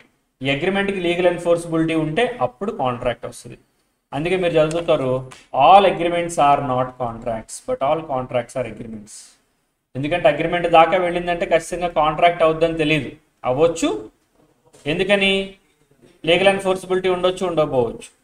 కానీ కాంట్రాక్ట్ దాకా వెళ్ళిందంటే ఖచ్చితంగా అది ఒకప్పుడు అగ్రిమెంట్ అయింది. కాబట్టి ఈ అగ్రిమెంట్లోనే 4 చెప్పుకుంటా మీకు: social agreements, domestic agreements, political agreements, commercial agreements. Blood relation ఉన్న వాళ్ళ మధ్య, ఫ్యామిలీ మధ్య జరిగేది domestic. Friends, colleagues, neighbours social. ఈ రెండిట్లో ఒకటే రూల్, లీగల్ ఎన్ఫోర్సిబిలిటీ ఉండదు. ఒకవేళ నీకు లీగల్ ఎన్ఫోర్సిబిలిటీ కావాలనుకుంటే నువ్వు యాడ్ చేసుకోవాలి, నువ్వు చెప్పుకోవాలి, లీగల్ సీరియస్నెస్ గురించి చెప్పాలి. ఎగ్జాంపుల్, నువ్వు మీ బ్రదర్ ఒక అగ్రిమెంట్లోకి ఎంటర్ అయ్యారు, మీరు మాట్లాడుకున్నావు, పేపర్ మీద రాసుకుని అగ్రిమెంట్లోకి ఎంటర్ అయ్యారు. రేపు పొద్దున మీ బ్రదర్ చెప్పిన పని చేయలేదు, ఇప్పుడు నువ్వు బ్రదర్ మీద కేసు ఫైల్ చేయొచ్చా అంటే చేయలేవు, పాసిబుల్ కాదు. ఎందుకంటే మీరు అగ్రిమెంట్లోకి ఎంటర్ అయ్యారు కానీ అందులో లీగల్ ఎన్ఫోర్సిబిలిటీ గురించి చెప్పుకోలేదు. కాబట్టి లీగల్ ఎన్ఫోర్సిబిలిటీ అంటే ఏం లేదమ్మా, మీకు తెలుసో తెలీదు, లీగల్ ఎన్ఫోర్సిబిలిటీ అంటే మీరు ఏదో అనుకుంటున్నారేమో, ఏం లేదు. నీ హక్కుకి భంగం కలిగినప్పుడు నేను కోర్టుకైనా సరే వెళ్ళి దాన్ని సాధించుకుంటాను అనేటువంటి నీ సీరియస్ ఇంటెన్షన్ని చెప్పడమే లీగల్ ఎన్ఫోర్సిబిలిటీ. నేను ఇది జోక్గా చెప్పట్లేదు. నువ్వు చెప్పిన పని చేయకపోతే నేను ఈవెన్ కోర్టుకైనా వెళ్ళి దాన్ని సాధించుకుంటానని చెప్పేటువంటి భాషే లీగల్ ఎన్ఫోర్సిబిలిటీ, అంతే. ఈ లీగల్ ఎన్ఫోర్సిబిలిటీ గురించి క్లోజ్ పీపుల్ ఎంటర్ అయ్యేటప్పుడు వాళ్ళు చెప్పుకోవాలి. చెప్పలేదు అనుకోండి, ఇట్ ఈస్ నాట్ పాసిబుల్. అంటే ఆ లీగల్ ఎన్ఫోర్సిబిలిటీ గురించి వాళ్ళు మాట్లాడుకోకపోతే, వాళ్ళు మెన్షన్ చేయకపోతే సోషల్లో డొమెస్టిక్లో లీగల్ ఎన్ఫోర్సిబిలిటీ ఉండదు. చెప్తే మాత్రమే ఉంటుంది. ఇప్పుడు మీరు మీ ఫాదర్ ఒక అగ్రిమెంట్లోకి ఎంటర్ అయ్యారు అనుకోండి అమ్మా, అది కాంట్రాక్ట్ అవుతుంది. కానీ ఎప్పుడు అవుతుంది? లీగల్ ఎన్ఫోర్సిబిలిటీ ఉంటే. అది ఎప్పుడు చెప్పుకోవాలి? ముందే చెప్పుకోవాలి. ముందే అంటే ఎప్పుడు? అగ్రిమెంట్లోకి ఎంటర్ అవుతున్నప్పుడే. మీరేం చెప్పుకోకుండా నార్మల్గా మీరు మీ ఫాదర్ ఒక అగ్రిమెంట్లోకి ఎంటర్ అయ్యారు అనుకోండి అమ్మా, రేపొద్దున మీరు పని చేయకపోయినా మీ ఫాదర్ మిమ్మల్ని ఏం చేయలేరు, మీ ఫాదర్ ఆ పని చేయకపోయినా మీరు మీ ఫాదర్ని ఏమీ చేయలేరు. ఎందుకంటే మీకు మీ ఫాదర్ కంటే ఏ రిలేషన్ ఉంది? మీకు బ్లడ్ రిలేషన్. అంటే ఏ agreement? Domestic agreement. Domestic agreement rule ఏంటి? No legal enforceability unless and otherwise stated. చెప్తే తప్ప లీగల్ ఎన్ఫోర్సిబిలిటీ ఉండదు.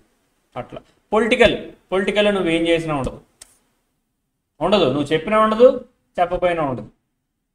చాలామంది పొలిటీషియన్స్ లాస్ట్ టైం ఎలక్షన్స్లో 2019లో అయితే బాండ్ పేపర్ల మీద రాసి వాళ్ళ హామీలు సంతకాలు పెట్టి ఇచ్చిన వాళ్ళు కూడా ఉన్నారు. నన్ను గెలిపిస్తే నేను ఈ పనులు చేస్తాను, అందులో ఒక్క పని కూడా చేయలేదు వాళ్ళు. మరి ఇప్పుడు వాళ్ళు జైల్లో ఉండాలిగా, మరి ఉన్నారా జైల్లో? లేరు. ఎందుకంటే అదే పొలిటికల్ అగ్రిమెంట్స్లో లీగల్ ఎన్ఫోర్సిబిలిటీ ఉండదని మీకు తెలుసు, బయట జనాలకు తెలుసా? లా తెలియని వాళ్ళకి ఏమనుకుంటారు? అమ్మో వీళ్ళు బాండ్ పేపర్ మీదే రాసేస్తున్నారంటే వీళ్ళు ఎంత జెన్యూనో ఓటే అర్థం వీళ్ళకని చెప్పి వెళ్ళి గుద్దేసి వస్తారు. కానీ వాళ్ళకి తెలియని విషయం ఏంటి? అది చెల్లదు. ఇండియాలో ఏ కోర్టుకైనా సరే వెళ్ళినా సరే దానికి లీగల్ ఎన్ఫోర్సిబిలిటీ లేదు. Why? Because political agreements are not at all enforceable in the eyes of law. అరే ఎవరైనా వాళ్ళ సీటు కింద వాళ్ళే బాంబు పెట్టుకుంటారా? అందుకే ఉండదు. ఓకేనా? లాస్ట్ బట్ నాట్ లీస్ట్ కమర్షియల్లో మీరు ఏమీ చెప్పకపోతే లీగల్ ఎన్ఫోర్సిబిలిటీ ఉన్నట్టే. మీకు అక్కర్లేదు అంటే దాన్ని సపరేట్గా తీసేయాలి, డిలీట్ చేయాలి. అంటే social domestic commercial quite opposite అన్నమాట. Social domestic commercial opposite. Social డొమెస్టిక్లో ఏమీ చెప్పకపోతే లేదు, కావాలంటే మెన్షన్ చేసుకోవాలి. దీనికి క్వైట్ ఆపోజిటే కమర్షియల్ అంటే అర్థం ఏంటి? ఏమీ చెప్పబోతే ఉంటుంది. సోషల్ డొమెస్టిక్లో ఏమీ చెప్పబోతే ఉండదు లీగల్ ఎన్ఫోర్సిబిలిటీ. ఇక్కడ దానికి ఆపోజిట్ అన్నమాట. దీని కింద మ్యాటర్ మీకు ఇక్కడ రాశాను, కావాలంటే చదువుకోండి, అవసరం లేకపోతే వదిలేసేయండి. ఇది మీ గ్రూప్లోనే, మీ టెలిగ్రామ్ గ్రూప్లోనే ఉంది మెటీరియల్, చూసుకోవచ్చు. నెక్స్ట్, ఇది మీకు తెలిసిందే బేసిక్స్. ఒక కాంట్రాక్ట్ ఉండాల్సిన వ్యాలిడ్ ఎసెన్షియల్స్ ఏంటి, ఇప్పుడు ఇవన్నీ మాట్లాడాల్సిన అవసరం లేదు. ఇందులో కొన్ని టాపిక్స్ మనం మాట్లాడదాం. ఎలా అంటే ఆఫర్ అండ్ యాక్సెప్టెడ్. అమ్మ ఈ బేసిక్స్ మీకు తెలుసు కదమ్మా. వ్యాలిడ్ కాంట్రాక్ట్ అంటే ఏంటి, వాయిడ్ కాంట్రాక్ట్ అంటే ఏంటి, void agreement, voidable contract, unenforceable, illegal, basics ఇవి. ఏం లేదు, ఇప్పుడు మనం చూసాం కదా సెక్షన్ 10, ఇక దీని పేరు సెక్షన్ 10 అనమాట. Essentials of a valid contract. ఒక కాంట్రాక్ట్ ఉండాల్సిన లక్షణాలు ఏంటి అని అడిగినప్పుడు సెక్షన్ 10 వచ్చి 10 ఐటమ్స్ చెప్పింది అనమాట. ఆ 10 ఐటమ్స్ ఇవి ఇక్కడ రాశాను కదా, ఇవి ఈ 10 ఐటమ్స్ ఏంటి? Valid offer, acceptance, object, consideration, capacity, capability, free consent, so and so 10 ఉన్నాయన్నమాట. ఈ 10 ఉన్నాయనుకోండి అమ్మా, అది వ్యాలిడ్ కాంట్రాక్ట్ అవుతుంది. అర్థమైందా? ఒకవేళ ఆ 10లో ఏ ఒక్కటి లేకపోయినా అది వాయిడ్ అగ్రిమెంట్ అవుతుంది. ఒకప్పుడు ఆ 10 ఉండి ఇప్పుడు లేకపోతే వాయిడ్ కాంట్రాక్ట్ అవుతుంది. అందరూ గుర్తుపెట్టుకోండి, వాయిడ్ అగ్రిమెంట్కి వాయిడ్ కాంట్రాక్ట్కి డిఫరెన్స్ చూడండి. వాయిడ్ అగ్రిమెంట్ అంటే అది అగ్రిమెంటే, ఎప్పటికీ కాంట్రాక్ట్ అవ్వాలా. అది అంటే దాని స్కోర్ ఎప్పుడు 10/10 రాలా, 9, 8, 7 అంతే వచ్చినాయి. అది వాయిడ్ అగ్రిమెంట్. వాయిడ్ కాంట్రాక్ట్ అలా కాదు. ఒకప్పుడు వ్యాలిడే 10/10, ఇప్పుడు నాట్ వ్యాలిడ్. రీజన్ ఏంటి sir? Destruction of subject matter కావచ్చు, చేంజ్ ఆఫ్ లా కావచ్చు. ఫర్ ఎగ్జాంపుల్, నీ ఫ్రెండ్ కార్ సేల్ చేస్తానని నీతో నువ్వు వాడు కాంట్రాక్ట్లోకి ఎంటర్ అయ్యారు. డెలివరీ డేట్ మే 22వ తారీఖు. ఈ రోజు నైట్ వాడు కార్ ఇంటి బయట పార్క్ చేసుకుని లోపలికి వెళ్ళి పడుకున్నాడు. లేచి చూసేసరికి కార్ ఎవరో తగలు పెట్టేశారు. ఈ పొలిటికల్ గొడవల్లో మండుతుందా లేదా కిరసనాలు టెస్ట్ చేశారు, మండింది, కార్ తగలబడిపోయింది. అమ్మ ఇప్పుడు ఆ సబ్జెక్ట్ మ్యాటరే పోయింది, లేదు. ఇప్పుడు నీకు వాడికి మధ్య ఉన్న కాంట్రాక్ట్ అనేది ఇంకా వ్యాలిడిటీలో ఉంటుందా? ఆడ కారే లేనప్పుడు కాంట్రాక్ట్ ఎక్కడ ఉంటుంది? అంటే దీన్నే వాయిడ్ కాంట్రాక్ట్ అంటారు. అంటే నిన్నటి దాకా వ్యాలిడే అది, ఇప్పుడు void.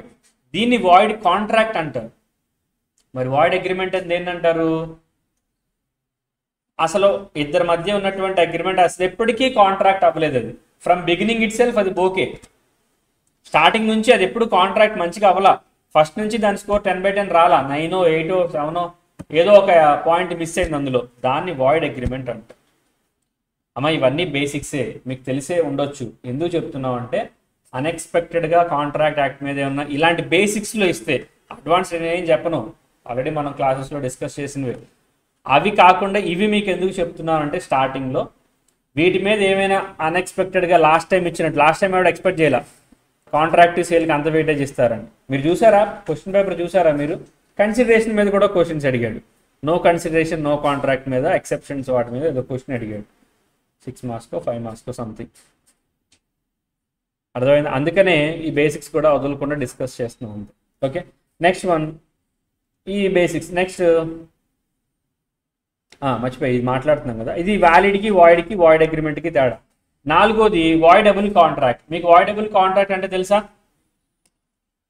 A voidable contract is a contract which may become valid or may become void depending upon the behaviour of one or other but not at the option of other or others. అంటే గుర్తుపెట్టుకోండి, ఇక్కడ one or other అంటే aggrieved party. జాగ్రత్తగా గుర్తుపెట్టుకోండి, voidable contract is a toughest concept ఈ ఉన్నట్లో. ఏంటా toughest concept అంటే, మీకు వ్యాలిడ్ కాంట్రాక్ట్ అంటే తెలుసు, అది గుడ్డా బ్యాడా? గుడ్. వాయిడ్ కాంట్రాక్ట్ అంటే తెలుసు, గుడ్డా బ్యాడా? బ్యాడ్. వాయిడ్ అగ్రిమెంట్ అన్నా తెలుసు, గుడ్డా బ్యాడా? బ్యాడ్.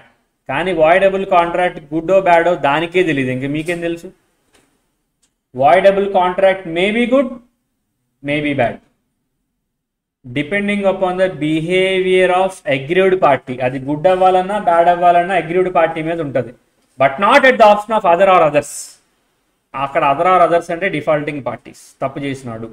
అగ్రీవ్డ్ పార్టీ అంటే నష్టపోయిన వాడు. నేను మీరు కాంట్రాక్ట్లోకి ఎంటర్ అయ్యామమ్మా, నేను మిమ్మల్ని మోసం చేసి మీ దగ్గర ₹1,00,000 లాగేసుకున్నా, తప్పు నేను చేశా కదా, నేను డిఫాల్టింగ్ పార్టీ. నా తప్పు వల్ల మీరు సఫర్ అయ్యారు కదా, ఎంత సఫర్ అయ్యావు? 1,00,000.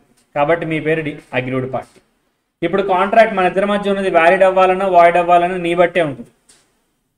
నేను చీట్ చేశాను కాబట్టి నువ్వు మంచి ఫ్రస్ట్రేషన్లో వెళ్ళి నా మీద కేసు ఫైల్ చేసి కాంట్రాక్ట్ క్యాన్సిల్ చేసుకున్నావు అనుకో, వాయిడబుల్ కాంట్రాక్ట్ వాయిడ్ అయిపోద్ది, బ్యాడ్ అయిపోద్ది.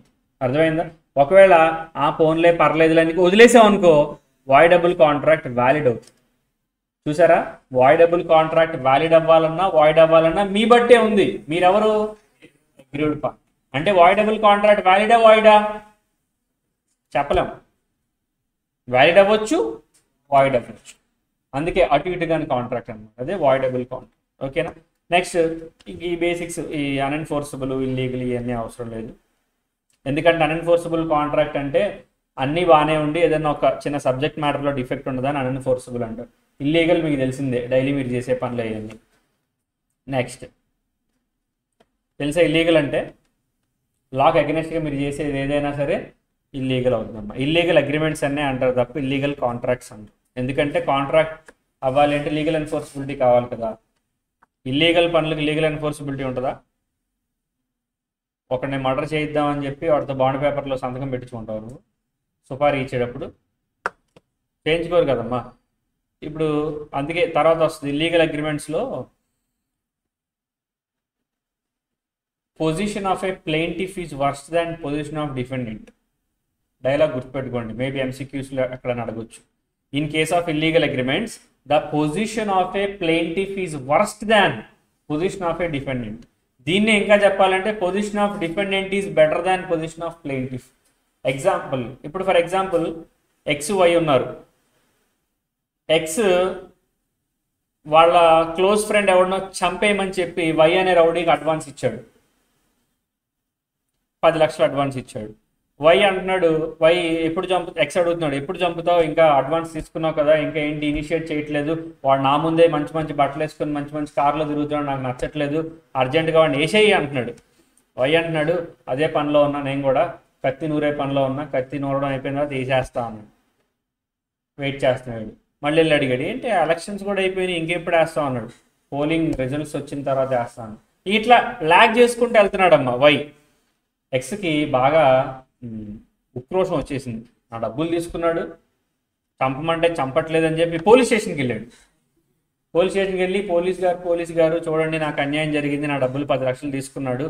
అవునా, ఎందుకు తీసుకున్నాడు అంటే మా ఫ్రెండ్ ఒకడు ఉన్నాడు, వాడిని వేసేయమని డబ్బులు ఇచ్చాను నేనే, వాడు చంపట్లేదు, మీరే కొద్దిగా దగ్గరుండి చంపించండి అని అన్నాం అనుకో.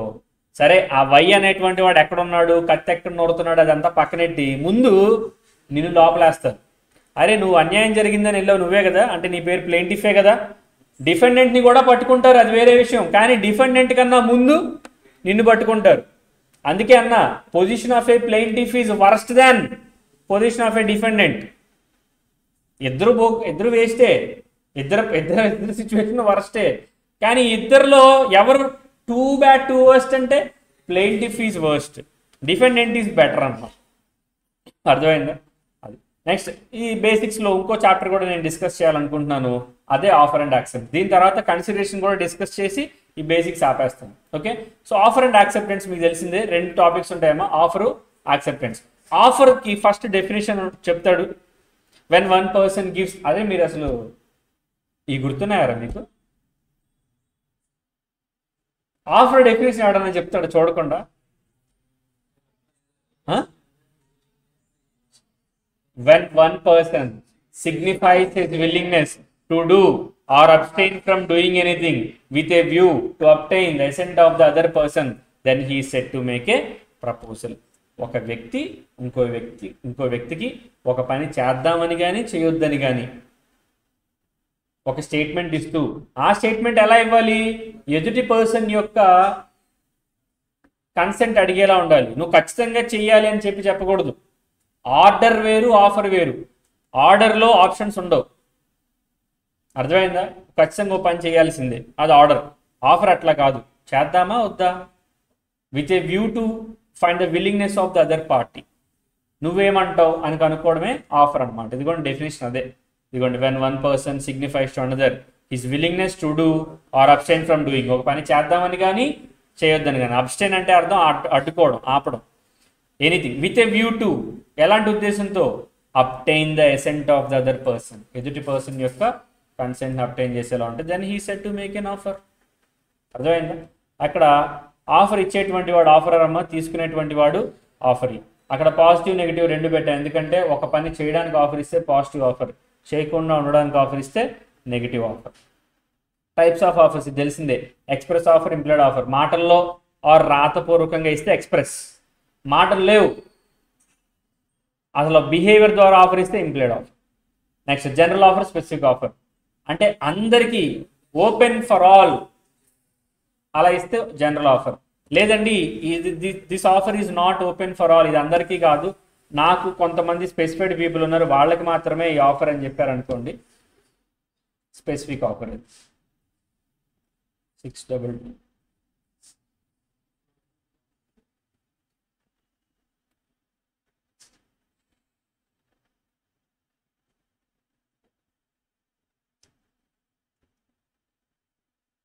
Next cross offer, counter offer. అమ్మ క్రాస్ ఆఫర్ ప్రస్తుతం ఉన్న సిచ్యువేషన్స్లో లేవు, ఎందుకంటే ప్రస్తుతం కమ్యూనికేషన్ చాలా ఫాస్ట్గా ఉంది కాబట్టి. ఎందుకంటే ఒకప్పుడు కమ్యూనికేషన్ లెటర్స్లో ఉండేది కదమ్మా, అప్పుడు క్రాస్ ఆఫర్స్ ఉండేవి. కాంట్రాక్ట్ యాక్ట్ ఎప్పుడు వచ్చింది మరి? 1872లో క్రాస్ ఆఫర్స్ అంటే అవే కదా. 1872లో క్రాస్ ఆఫర్స్ అంటే అదే, ఐ మీన్ లెటర్లో లేట్ అయ్యేది కదమ్మా. ఒక పర్సన్ ఇంకో పర్సన్కి లెటర్ రాశాడు అనుకోండి, అది అవతల వాడికి వెళ్తుందా లేదో కూడా తెలియదు, రీచ్ అవ్వచ్చు, రీచ్ అవ్వకపోవచ్చు, అట్లా అనమాట. అది అందుకనే క్రాస్ ఆఫర్స్ ఎలా ఉంటాయంటే, క్రాస్ ఆఫర్ అంటే అర్థం ఏంటంటే, when 2 persons exchanges identical offers without having knowledge about each others offer. 2 persons ఒకడికి తెలియకుండా ఒకడు సేమ్ ఆఫర్ ఇచ్చిపుచ్చుకుంటే దాన్ని క్రాస్ ఆఫర్ అంటారు. ఈరోజు డేట్ 17వ తారీఖు, నేను నీకు లెటర్ రాశా, నా దగ్గర బిల్డింగ్ ఉంది అమ్ముతాను కొంటావా అని చెప్పి నేను నీకు లెటర్ రాశా 17వ తారీఖు. ఆ లెటర్ నీకు రీచ్ అవ్వడానికి ఒక 5-6 రోజులు టైం పడుతుంది. 23వ తారీఖు ఎప్పుడో రీచ్ అయింది అనుకో నీకు.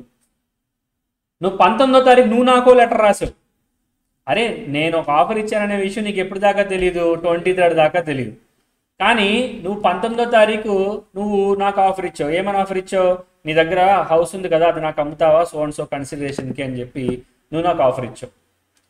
అంటే నీ ఆఫర్ నా ఆఫర్ సేమ్ అయింది అనుకోండి, అంటే same subject matter, same price, everything same అనుకోండి, అప్పుడు దాన్ని క్రాస్ ఆఫర్ అంటారు. అర్థమైంది? ఏమాత్రం చిన్న తేడా ఉన్నా అది క్రాస్ ఆఫర్స్ అవుతామో, రెండు సపరేట్ ఆఫర్స్ అవుతాయి. నా దగ్గర హౌస్ ఉంది 10 lakhs అమ్ముతాను కొంటావా నిన్ను అడిగా. నువ్వు కూడా నేను ఇచ్చిన ఆఫర్ గురించి తెలియక నువ్వు కూడా నీ దగ్గర హౌస్ ఉంది కదా 9 lakhs అమ్ముతావా అని నువ్వు అడిగావు. నీ ఆఫర్ నా ఆఫర్ సేమ్ కాదు, ఎందుకంటే నేను చెప్పిన సబ్జెక్ట్ మ్యాటర్ నువ్వు చెప్పిన సబ్జెక్ట్ మ్యాటర్ ఒకటే, హౌసే. కానీ నేను అడిగింది 10 lakhs, నువ్వు అడిగింది 9 lakhs, కాబట్టి ఒకటి కాదు. క్రాస్ ఆఫర్ అవ్వాలంటే ఐడెంటికల్ ఆఫర్స్ అయి ఉండాలి. ఐడెంటికల్ అంటే రెండు సేమ్ అయి ఉండాలి అట్లా. నెక్స్ట్ యాక్సెప్టెన్స్ చూద్దాం. Sorry, essentials of valid offer, ఇది ఏం అవసరం లేదు పెద్దగా, కొంచెం చూడాలనుకుంటే చూడండి. ఇదిగోండి ఫస్ట్ది, offer must be clear and certain. క్లియర్గా సర్టెన్గా ఉండాలి టర్మ్స్ అండ్ కండిషన్స్ అన్నీ కూడా. Offer must give rise to legal obligations, అదే లీగల్ ఎన్ఫోర్సబిలిటీ అనుకున్నాం కదా, ముందే చెప్పుకోవాలి. ఇందాక మీరు ఫాదర్తో అగ్రిమెంట్లోకి ఎంటర్ అయ్యారు, నేను ఎప్పుడో మాట అన్నా, మీరు ముందే చెప్పాలి మీ డాడీకి అని. ఎలా చెప్తావు? ఇదిగో ఆఫర్లోనే చెప్తావు, డాడీ నీతో ఒక అగ్రిమెంట్లోకి ఎంటర్ అవుదాం అనుకుంటున్నా, బట్ ఇది జోవియల్ అగ్రిమెంట్ కాదు, సీరియస్ వన్. అంటే రేపు పొద్దున్న నువ్వు చెప్పిన పని చేయకపోతే, ఐ మీన్ వర్క్ని పర్ఫామ్ చేయకపోతే, I don't even hesitate to approach the court in order to get my work executed. నా వర్క్ నేను చేయించుకోవడానికి నేను కోర్టుకు వెళ్ళడానికి కూడా నేను వెనకాడను అని చెప్పడమే లీగల్ ఎన్ఫోర్సబిలిటీ అంటే. అందుకే offer must give rise to legal obligations. Third one, offer must be made with a view to obtain the assent of the other party. ఎదుటి పర్సన్ యొక్క కన్సెంట్ తీసుకునేలా ఉండాలి, అదే ఆఫర్ అవుతుంది. ఖచ్చితంగా ఓ పని చేసేలాగా ఇస్తే అది ఆఫర్ అవ్వదు, ఆర్డర్ అవుతుంది. And giving information is also not same. 4 attempts back అనుకుంటా దీని మీద ఒక క్వశ్చన్ అడిగాడు, ఒక్క ఎంసీక్యూని అడిగాడు. ఎట్లా అంటాడంటే, ఎవడో పేర్లు ఇద్దరు ఉంటాయి, ఒకడు ఇంకో పర్సన్కి చెప్తాడు, ఒక పర్సన్ చెప్తాడు. ఎట్లా అంటే వాడు సంథింగ్ ఏదో టూర్ వెళ్దాం అనుకుంటున్నాడు, తమిళనాడు టూర్ వెళ్దాం అనుకుంటున్నాడు. ఆ విషయం వీడికి చెప్తే వీడు అనుకుంటాడు వాడు నన్ను ఇన్వైట్ చేస్తున్నాడేమో అనుకుని వీడు కూడా రెడీ అయిపోయి వస్తాడు ఆ టైంకి. వాడు అంటాడు, నేను వెళ్తున్నానని చెప్పాను, నేను తీసుకెళ్తున్నానని చెప్పలేదు. అంటే నేను నీకోసం ఆఫీస్ లీవ్ పెట్టుకొని నా అదర్ ప్రోగ్రామ్స్ క్యాన్సిల్ చేసుకొని మరి నీ దగ్గరికి వచ్చాను, నువ్వు తీసుకెళ్ళట్లేదు కాబట్టి నాకు ఆ లాస్ జరిగింది, నువ్వు డ్యామేజ్ ఇవ్వాలి, నువ్వు నాకు ఆఫర్ ఇచ్చావు, నేను యాక్సెప్ట్ చేసి వచ్చాను అంటాడు. Is it A valid offer అని చెప్పి మిమ్మల్ని అడిగాడు 4 attempts బ్యాక్ అనుకుంటే. అప్పుడు మీరు చెప్పాలి, no it is not a valid offer. ఎందుకంటే ఆఫర్ ఎప్పుడు కూడా ఎదుటి పర్సన్ యొక్క కన్సెంట్ అడిగేలా ఉండాలి. Circulating information is not an offer. Information చెప్పడం ఆఫర్ కాదు.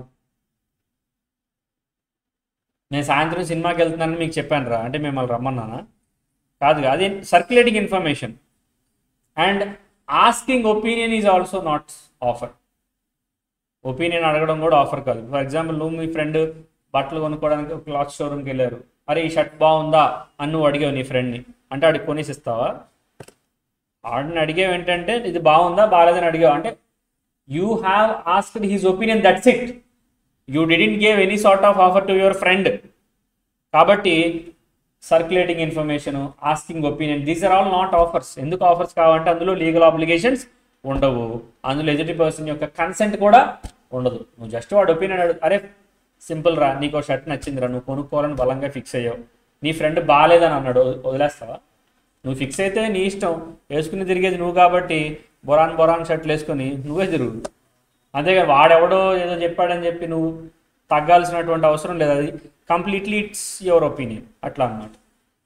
నెక్స్ట్ యాక్సెప్టెన్స్ దానికి వస్తే, ఆఫర్ తర్వాత యాక్సెప్టెన్స్ ఒకటే చెప్తాడు, మీనింగ్ ఒకటేనమ్మా. యాక్సెప్టెన్స్ అంటే అర్థం ఏమిటి అంటే, ఒక పర్సన్ నీకు ఆఫర్ ఇచ్చాడు కదా, దానికి నువ్వు ఎస్ చెప్పడం, సిగ్నిఫై చేయడాన్నే యాక్సెప్టెన్స్ అంటారు.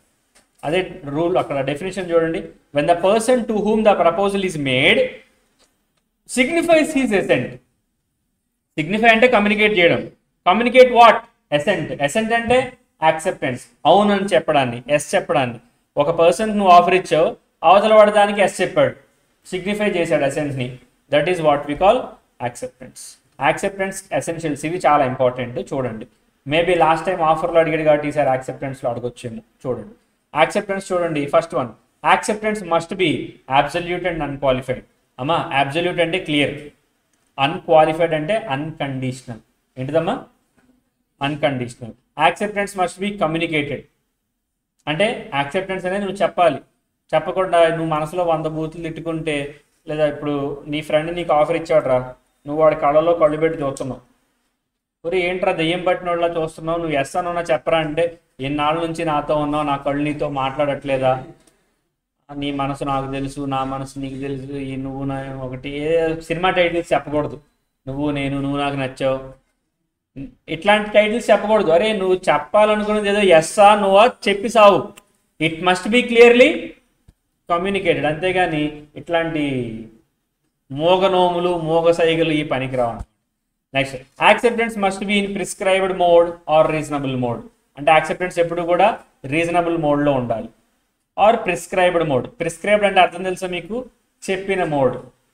ఫర్ ఎగ్జాంపుల్, ఒక వ్యక్తి మీకు ఆఫర్ ఇస్తూ యాక్సెప్టెన్స్ని ఈమెయిల్ మాత్రమే చేయమన్నాడు, నువ్వు సరదాగా వాడికి వాట్సాప్ చేసు. ఇది ప్రిస్క్రైబ్డ్ మోడా? కాదు. కాబట్టి ఇలా ఉండకూడదు.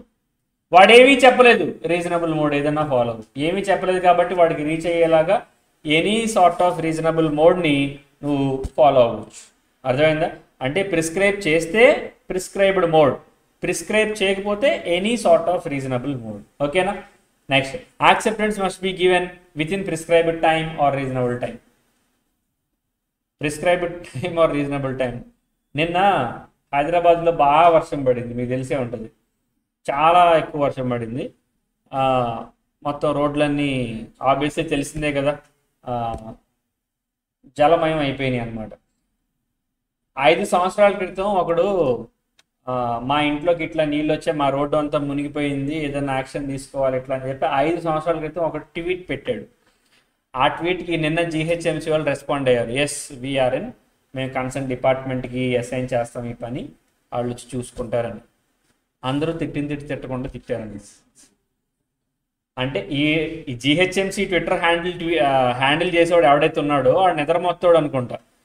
ఆడు నిన్న వరదలు వచ్చినాయి కదా, అదే నిన్న వర్షం పడింది కదా, వాడికి న్యూస్ ఫీడ్లో ఎప్పుడో 5 years బ్యాక్ ట్వీట్ ఏదో వచ్చింది, వాడు ఈరోజు వచ్చింది అనుకుని అని చెప్పి అదే ఓవర్ యాక్షన్. అంటే మరి చేయాల్సిన పని సక్రమంగా చేయాలి, అంతేగాని ట్విట్టర్ ముందు కూర్చొని ట్వీట్లు వేయడం కాదు. అదే 5 సంవత్సరాల క్రితం ట్వీట్కి ఇప్పుడు అట్లీస్ట్ అక్కడ డేట్ అని. ఇప్పుడు మీరు ఇన్స్టాగ్రామ్ ఉంటుందమ్మా, ఇన్స్టాగ్రామ్ మీరు రీల్స్ స్క్రోల్ చేస్తూ ఉంటారు, అందులో అన్ని లేటెస్ట్ రీల్స్ మాత్రమే వస్తాయా? ఎప్పుడెప్పుడు పాత చింతకాయ పచ్చని రీల్స్ కూడా వస్తుంటాయి కదమ్మా. ఎప్పుడో కంటెంట్ క్రియేటర్ ఎప్పుడో చేసిన వైరల్ అయిన రీల్ ఇప్పుడు రావచ్చు మీకు నీ న్యూస్ ఫీడ్లోకి, చెప్పలేం. అట్లా వాడి న్యూస్ ఫీడ్లో కూడా మా ఇల్లు మునిగిపోయింది, మా రోడ్లోకి వాటర్ వచ్చినాయని చెప్పి వాడు పెట్టాడు ఫోటోలు 5 సంవత్సరాల క్రితం. అది ఇప్పుడు రెస్పాండ్ అయ్యాడు. ఆడు రెస్పాండ్ అవ్వకపోయినా బాగుండేది. దొంగలు పడ్డ 6 నెలలు కుక్కలు మరవడం అంటే ఇదే. 5 సంవత్సరాలు అంటే ఏంటమ్మా, అది ఆరిపోయి ఎండిపోయి మొత్తం అసలు ఆడు ఉన్నాడో లేదో కూడా తెలియదు ఆ ఇంట్లో. అట్లా అనమాట. ఇక్కడ కూడా యాక్సెప్టెన్స్ అదిగో రీజనబుల్ టైం లోపల ఇవ్వాలి. వాడు ఒక టైం లిమిట్ చెప్పాడు అనుకో, ఆ టైం లిమిట్ లోపల యాక్సెప్టెన్స్ ఇవ్వాలి. ఏమీ చెప్పలేదు అనుకో, రీజనబుల్ టైం లోపల నువ్వు యాక్సెప్టెన్స్ ఇవ్వాలి. అలా ఏమీ రీజనబుల్ టైం కాకుండా ఎప్పుడో ఆఫర్ ఇస్తే ఇప్పుడు యాక్సెప్టెన్స్ ఇచ్చాడు అనుకోండి, అలాంటివి కుదరవు అనమాట. అర్థమైందా? ఇది కూడా మీకు తెలిసే ఉంటుంది. సంథింగ్ వద్దులే, ఆ సందర్భం ఇప్పుడు చెప్తే బాగుంది. Acceptance should come only after the offer. Acceptance ఎప్పుడు కూడా ఆఫర్ తర్వాతే ఉండాలి. అంటే first step must be offer. First step ఎప్పుడు కూడా ఏముండాలి? ఆఫర్. దాని తర్వాతే కొంతమంది ఎట్లుంటారంటేనమ్మా, బాగా దీని మీద ఒక కేసులా ఉంది, మిమ్మల్ని ఎప్పుడు అడగలేదులే కానీ నేను చూసిన కేసులా అంటే ఎక్కడో స్కానర్లోనే ఎక్కడో చూసారు, మీ దగ్గర ఎక్కడో నాకు గుర్తులేదు సరిగా. ఒక కేసులో ఉంటుంది ఏంటంటే, ఒక ఎన్ఆర్ఐ ఉంటాడు, నాన్ రెసిడెంట్ ఇండియన్. అతను వాళ్ళ ఫ్రెండ్ బిజినెస్ పార్ట్నర్స్ అనమాట. ఒకసారి ఇతని ఫ్రెండ్, ఇండియాలో ఉన్న ఫ్రెండ్ ఆ ఎన్ఆర్ఐకి ఒక ఆఫర్ ఇస్తాడు. మన బిజినెస్కి ఒక మంచి ఆఫర్ వచ్చింది, ఇట్లా మనం యాక్సెప్ట్ చేద్దాం అనుకుంటున్నావు, నువ్వేమంటావు, నువ్వేం చెప్తావు అని చెప్తే ఎన్ఆర్ఐ అప్పుడు అవైలబుల్గా ఉండడు. ఈలోపు టైం అయిపోద్ది, ఆఫర్ ఎక్స్పైర్ అయిపోయింది. తర్వాత కాంటాక్ట్లోకి వస్తాడు. ఏంట్రా కాల్ చేసే ఇట్లా అని చెప్తే, వెంటనే నీకు ఒక మంచి ఆఫర్ వచ్చింది, నీ యాక్సెప్టెన్స్ కోసం నీకు కమ్యూనికేట్ అవుదామని చెప్పి నేను అడిగాను, నువ్వేమో అవైలబుల్గా లేవు, ఎందుకు ఇట్లా అట్లా అంటే వాడు అంటాడు, ఓ పని చేద్దాం, నేను ఇక్కడ బిజీగానే ఉంటా, ఓ పని చేద్దాం, రాబోయే 6 నెలలు నువ్వు ఏ ఆఫర్ ఇచ్చినా నేను యాక్సెప్టెన్స్ ఇచ్చానట్టే అని చెప్పి వాడు ఒక రిటర్న్ యాక్సెప్టెన్స్ ఇచ్చేస్తాడు. I'm here by giving my acceptance to my friend and business partner for any given offers for the coming 6 months. అంటే రాబోయే 6 నెలల్లో నా ఫ్రెండ్ ఏ ఆఫర్ అని ఇవ్వచ్చు, వాటన్నిటిని నేను ఏం చేస్తున్నాను, యాక్సెప్ట్ చేస్తాను. ఎందుకంటే why because I'm so busy అని చెప్పి వాడు ఒక రిటర్న్ స్టేట్మెంట్ రాసిస్తాడు. వీడి కూడా బా సూపర్గా ఇచ్చేవరా యాక్సెప్టెన్స్, 6 నెలల వరకు నాదే రాజ్యం అని చెప్పి అనుకుంటాడు. ఈజ్ ఇట్ రియల్లీ వ్యాలిడ్ అంటే no, not at all valid. ఎందుకంటే O+A P అవుతుంది, కానీ O+A అంటే ఆఫర్ ప్లస్ యాక్సెప్టెన్స్, P అంటే ప్రామిస్ అవుతుంది, కానీ A+O P అవుతుంది. ఇప్పుడు మ్యాథ్స్లో 2+3 5 అవుద్ది, 3+2 5 అవుద్ది, అవునా కాదా? 2+3 అన్నా 3+2 అన్నా వచ్చేది 5. కానీ ఇది ఈక్వేషన్ ఇక్కడ లాలో అప్లికబుల్ కాదమ్మా. First step must always be acceptance must be given only after the, అంతే. Last point, acceptance must be given only by the person to whom the offer is made. అంతే, ఎవడు ఆఫర్ ఇచ్చాడో వాడికి వాళ్ళు నువ్వు యాక్సెప్టెన్స్. నాకు వీడు ఆఫర్ ఇస్తే వాడికి యాక్సెప్టెన్స్ ఇస్తానా? కాదు కదమ్మా, అట్లా అన్నమాట. Next counter offer. మీకు తెలిసిందే అమ్మ, యాక్సెప్టెన్స్ ఎప్పుడు కూడా ఎస్ ఆర్ నో ఈ రెండే ఉండాలి. ఎస్ అంటే యాక్సెప్ట్ చేసినట్టు, నో అంటే రిజెక్ట్ చేసినట్టు. ఈ రెండు కాకుండా ఎస్ బట్, నో బట్ ఇట్లాంటివి చెప్పామనుకో, అదే కౌంటర్ ఆఫర్ అవుతుంది అనమాట. I love you but I'm not in love with you, counter offer. అర్థమైందా? అది ఎప్పుడు కూడా కండిషనల్ ఇది ఉంటుందమ్మా. ఇప్పుడు వాడేదో నీకు చెప్పాడు, ఏదో ఎస్ చెప్పాడికి, లేదా నో చెప్పు. ఎస్ చెప్తే లేట్గా సంక్రాంతికి పోతాడు, నో చెప్తే ఇప్పుడే సంక్రాంతికి పోతాడు. ఎప్పుడైనా కామనే, పోవడం కామనే. ఎస్ ఆర్ నో ఇప్పుడు ఎస్ బట్ ఇట్లాంటివి చెప్పాను, అదే counter offer. Counter offers are not allowed. Counter offers will kills the original offer. ఇది ఎంసీక్యూలో ఫౌండేషన్లో అయితే ఒక 10-20 టైమ్స్ అడుగుంటాడు దీన్ని. అసలు ఇప్పటివరకు టోటల్ సిఏ ఫౌండేషన్ దాంట్లో ఒక 10-20 టైమ్స్ లాస్ట్ ఒక మీరు సిఏ స్కానర్స్ చూసినా, సిఎంఏ ఫౌండేషన్ స్కానర్స్ చూసినా చాలా రేర్గా చాలా ఫ్రీక్వెంట్గా కనబడుతుంది ఈ కౌంటర్ ఆఫర్. దాని మీద అన్నిసార్లు అడిగాడు ఇది. What is the effect of counter offer? The effect of counter offer is it will kills the original offer. ఇక్కడ మీకు చాలా క్లియర్గా రాశాను చూడండి. ఫస్ట్ ఆఫ్ ఆల్ అంటే ఏంటి, ఒక పర్సన్ ఒక ఆఫర్ ఇచ్చినప్పుడు దానికి మీరు ఎస్ ఆర్ నో మాత్రమే చెప్పాలి. ఎస్ ఆర్ నో కాకుండా ఇంకోటి ఏదైనా చెప్పారనుకోండి, దాన్ని మనం ఏమంటారు, కౌంటర్ ఆఫర్ అంటారు. When ever A person gives the counter offer, ఎప్పుడైతే ఒక పర్సన్ నీ కౌంటర్ ఆఫర్ ఇస్తాడో, that counter offer will kills the original offer. Original offer close అయిపోయినట్టే, ఇంకా లేదు ఒరిజినల్ ఆఫర్ క్లోజ్. నువ్వు ఇప్పుడు దాన్ని యాక్సెప్ట్ చేస్తానన్నా కూడా లేదు. ఎగ్జాంపుల్ రాసా చూడండి, X offers to sell his ear buds to Y for 8,000. ఎంతకు అమ్ముతాడంట? 8,000. Now Y replies I'm ready to buy for 6,000.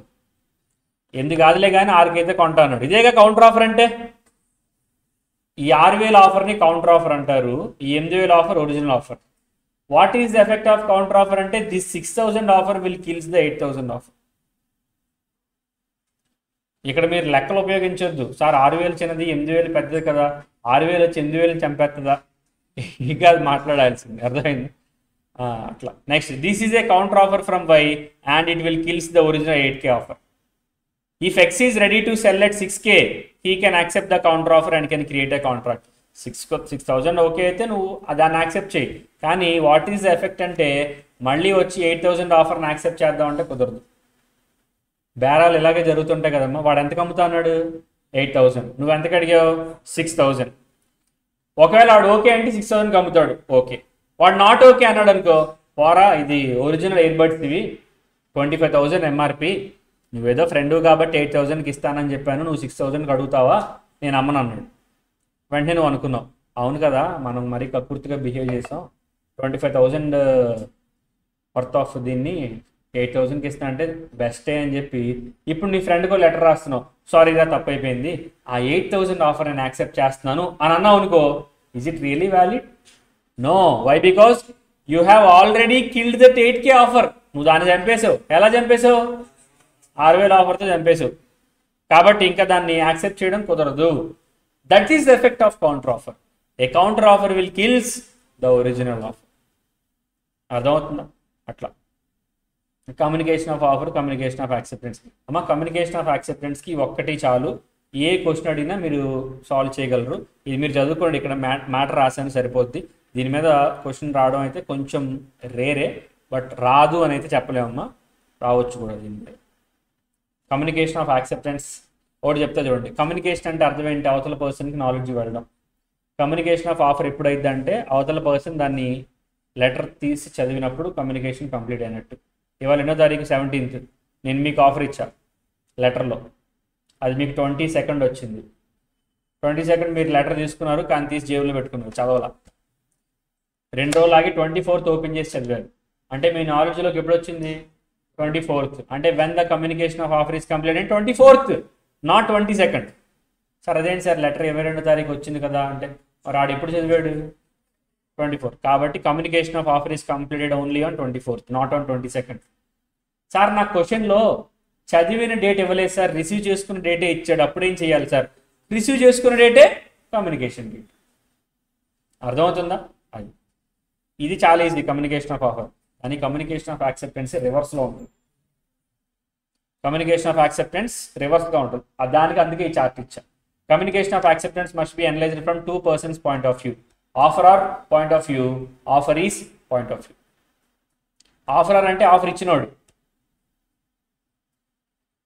ఒక్క నిమిషం జాగ్రత్త వినండి. ఈరోజు డేట్ 17th, నేను మీకు ఆఫర్ ఇచ్చా లెటర్లో, అది మీకు 22nd వచ్చింది. మీరు 22nd చదివారు, 3 రోజులు ఆలోచించుకున్నారు యాక్సెప్ట్ చేద్దామా వద్దా అని. 25th ఓ పెన్ను పేపర్ తీసుకొని యాక్సెప్ట్ చేశారు. మీరు ఇచ్చిన ఆఫర్ చాలా బాగుంది, నేను యాక్సెప్ట్ చేస్తున్నాను అని చెప్పి 25th రోజున మీరు ఏం చేశారు? ఆఫర్ని యాక్సెప్ట్ చేసి రాశారు, లెటర్ రాసి 25th పోస్ట్ చేశారు. నాకు అది 29th వచ్చింది. అమ్మ మీరు యాక్సెప్ట్ చేసిన గుడ్ న్యూస్ నాకు 29th తెలిసింది అంటే కామన్ సెన్స్ ప్రకారం యూజ్ చేస్తే communication of offer from offeror's point of view 29th. కానీ లా అలా తీసుకోదు, 25th తీసుకోమంటది. అందుకే ఇక్కడ చూడండి ఎప్పుడు date, when LOA is placed in the course of transmission. LOA అంటే letter of acceptance. Placed in the course of transmission అంటే పోస్ట్ చేసిన రోజు 25వ తారీఖు.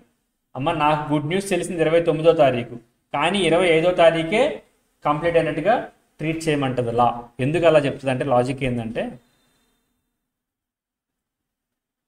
ఆఫర్లు ఎవరైనా ఎందుకు ఇస్తారు? రిజెక్ట్ చేయించుకోవడానికా, యాక్సెప్ట్ చేయించుకోవడానికా? యాక్సెప్ట్ చేయించుకోవడానికి.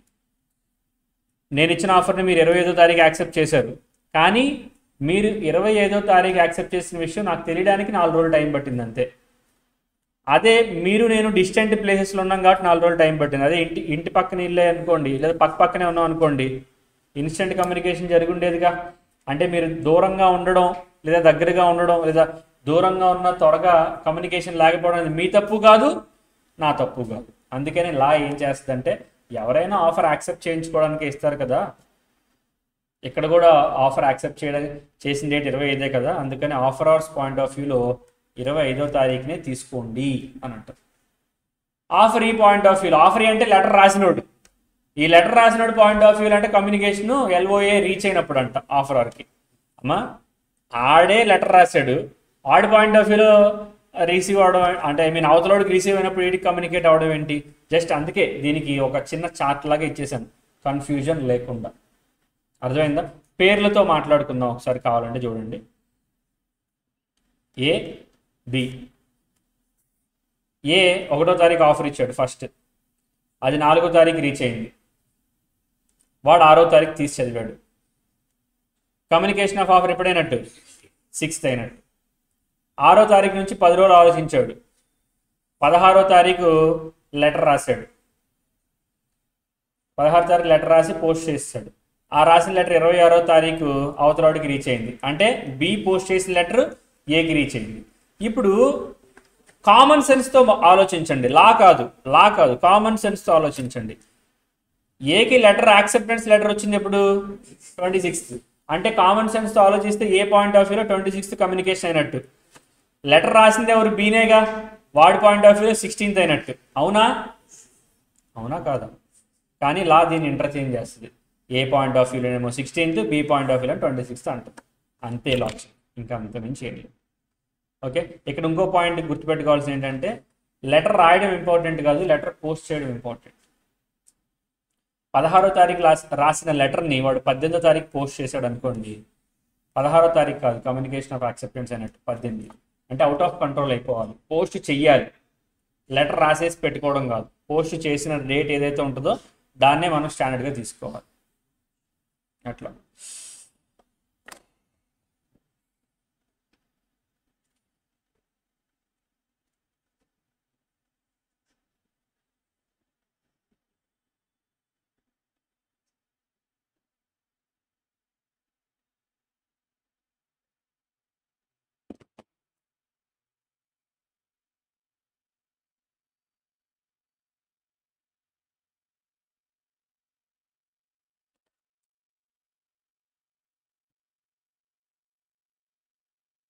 కన్సిడరేషన్ ఒక టాపిక్ చూద్దాం చూడండి. దీంతో కాంట్రాక్ట్ యాక్ట్ మనం క్లోజ్ చేద్దాం.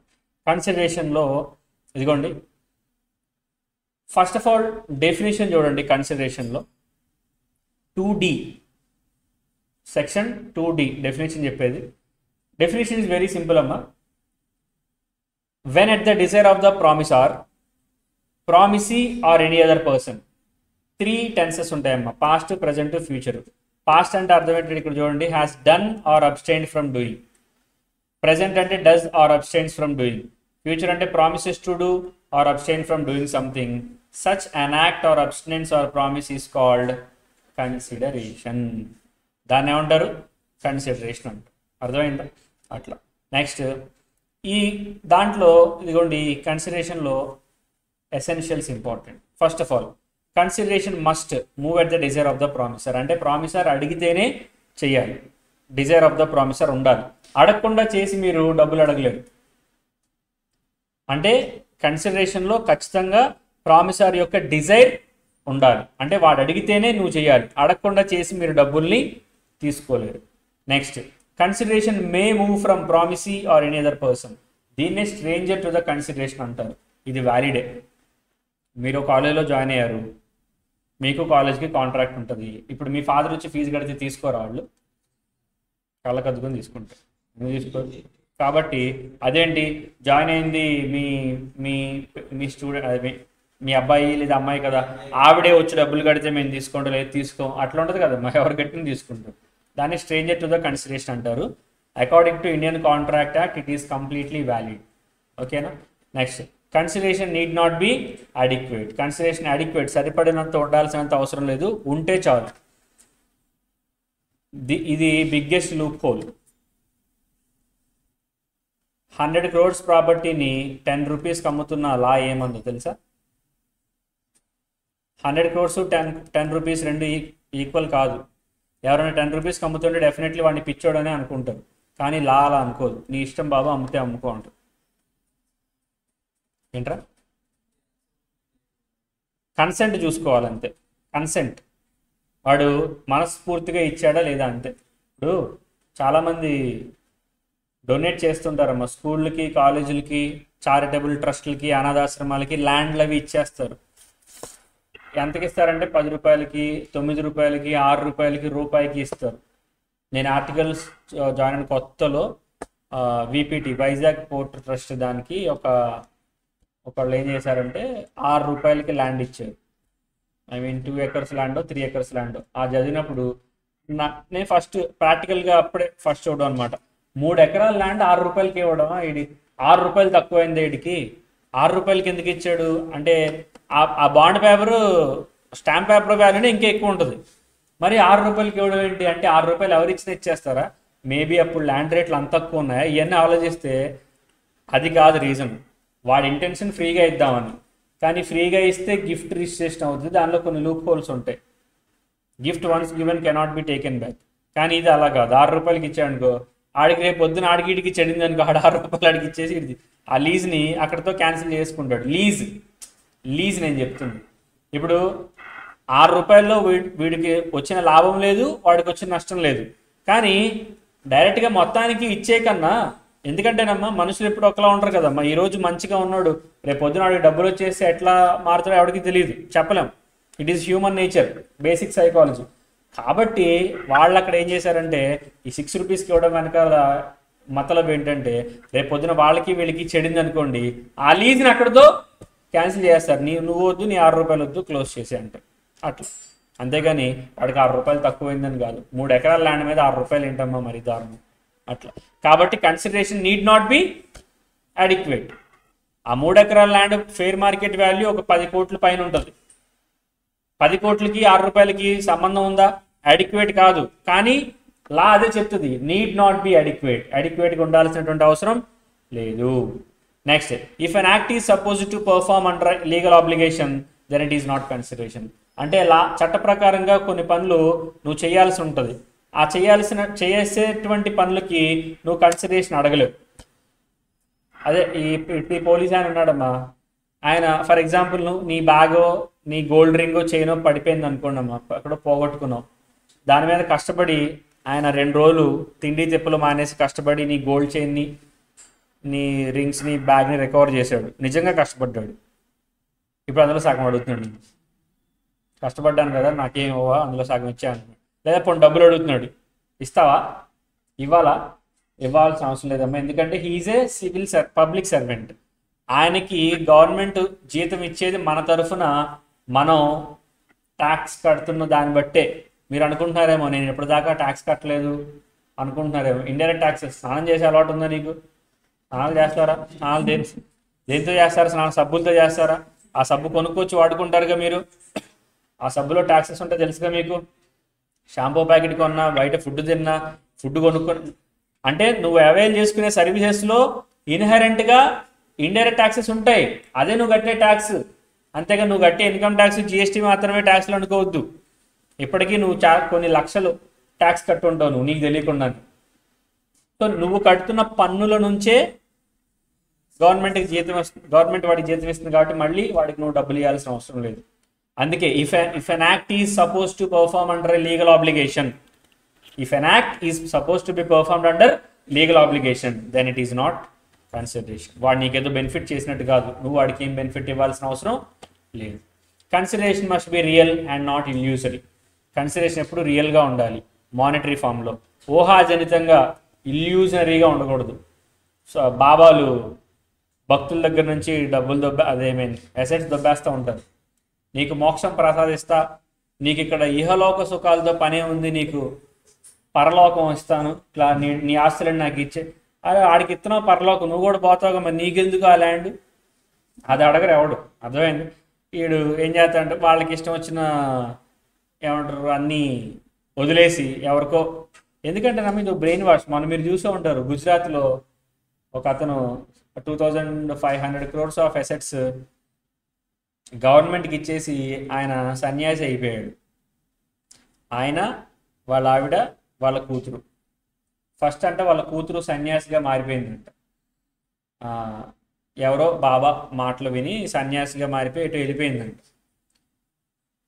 కొన్ని రోజుల తర్వాత తిరిగి వచ్చి, మీరు కూడా సన్యాసిగా మారిపోండి, ఎందుకు మీకు ఇవన్నీ, ఈ డబ్బులు ఇవన్నీ, టైం వేస్ట్ అవ్వాలి అని చెప్పి ఆవిడ మరి ఏం మోటివేషన్ ఇచ్చిందో, ఆవిడిచ్చిన మోటివేషన్కి ఈయన ఏం చేశారంటే ఆ 2500 కోట్లు, అంటే ఉన్నది ఒకటే పాప, ఇదే చిప్పు దబ్బినట్టు యాక్ట్ చేస్తుంది, ఇంకా మనకెందుకు ఇవన్నీ అని చెప్పి ఆ 2500 కోట్లు గవర్నమెంట్కి ఇచ్చేసి వీళ్ళు కూడా సన్యాసం స్వీకరించారు. గుజరాత్లో మొన్న మీరు చూసే ఉంటారు.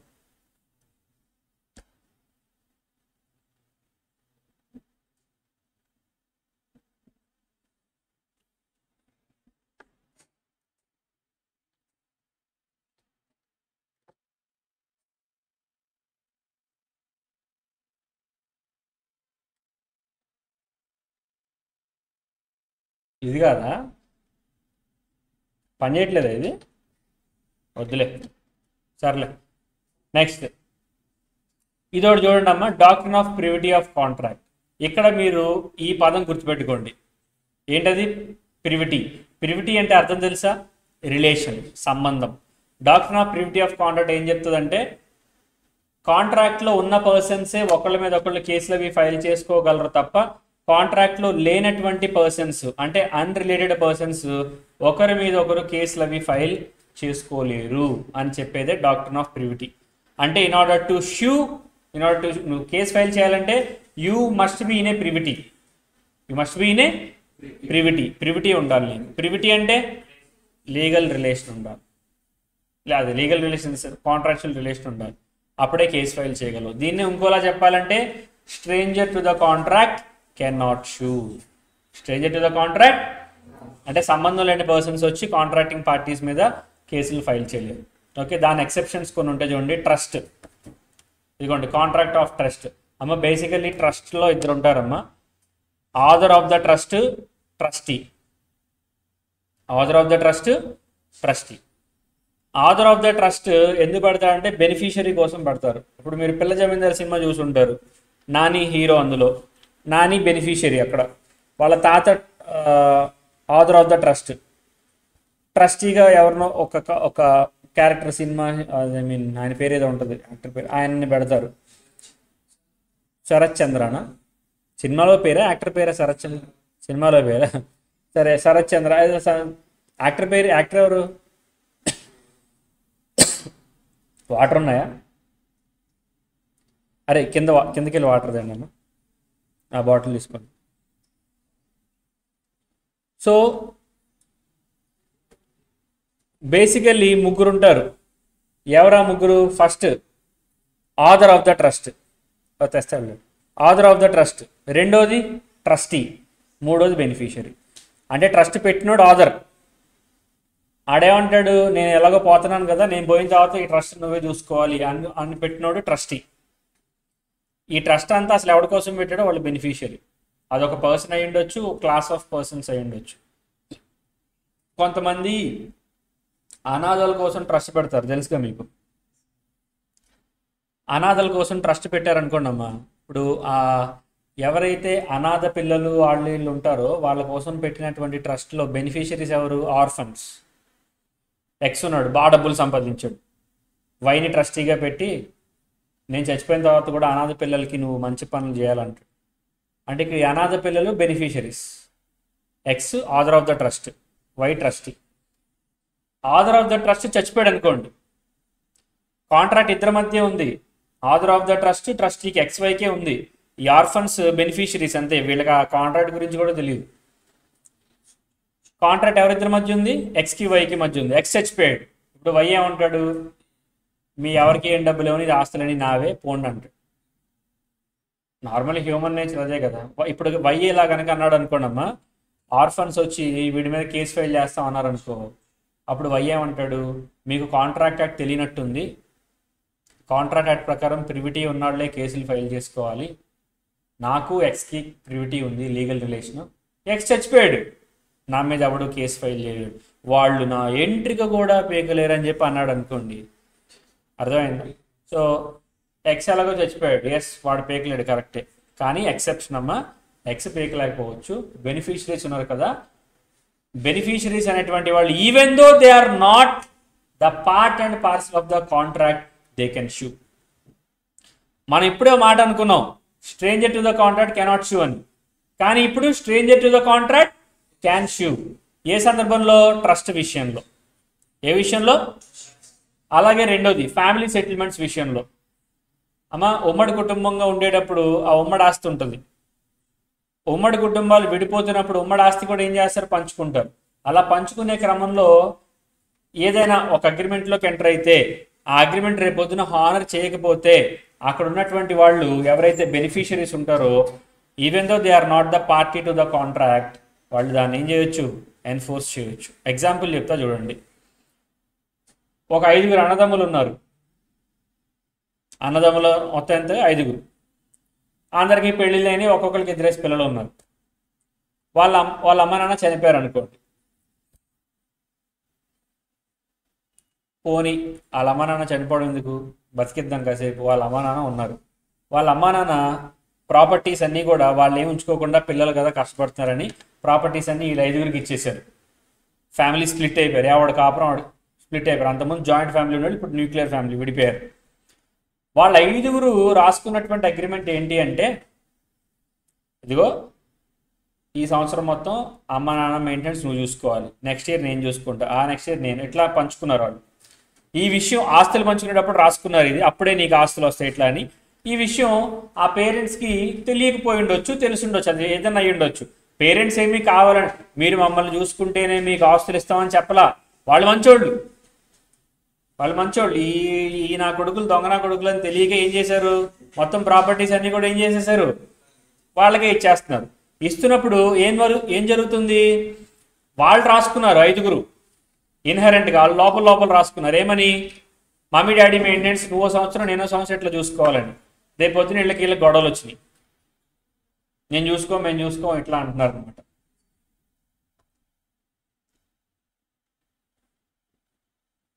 యాక్చువల్లీ ఈ కాంట్రాక్ట్లో పార్టీస్ ఎవరు, పేరెంట్స్ లేరు, అసలు ఐదుగురు ఉన్నారు. ఈ ఐదుగురు ఎంటర్ అయింది ఎవరి కోసం, పేరెంట్స్ కోసం. ఇప్పుడు రేపు పొద్దున ఈ ఐదుగురు మధ్య ఏమైనా గొడవలు వచ్చినాయి అనుకోండి అమ్మా, లేదా వీళ్ళ అగ్రిమెంట్ని హానర్ చేయట్లేదు అనుకోండి, పేరెంట్స్ అనే వాళ్ళకి ప్రివిటీ లేదు. యాక్చువల్లీ వాళ్ళు పార్టీస్ కాదు కాంట్రాక్ట్లో. పార్టీస్ ఎవరంటే ఐదుగురే. అంటే ఈ ఐదుగురిలో ఒకరి మీద ఒకరు కేసులు ఫైల్ చేసుకోవచ్చు, బయట వాళ్ళు చేయకూడదు. According to the rule stranger to the contract cannot shoe rule ప్రకారం ఇట్లా చేయాలి. కానీ ఈ కేసులో మాత్రం పేరెంట్స్ వీళ్ళ మీద షూ చేయొచ్చు. ఈ కేసులో ఏం చేయొచ్చు, పేరెంట్స్ వాళ్ళ మీద షూ చేయొచ్చు. అమ్మా మన రూల్ ప్రకారం స్ట్రేంజర్స్ అనేవాళ్ళు షూ చేయకూడదు, కానీ ఈ కేసులో చేయవచ్చు. ఎందుకంటే దట్ ఈస్ ఎక్సెప్షన్. ఫ్యామిలీ సెటిల్మెంట్స్లో స్ట్రేంజర్ అయినా సరే, అంటే కాంట్రాక్ట్లో లేని వాళ్ళు అయినా సరే, కాంట్రాక్ట్లో పార్టీస్ మీద ఏం చేయొచ్చు, షూ చేయొచ్చు. Stranger to the general rule ప్రకారం stranger to the contract can not sue, but as per this rule they can sue. Okay,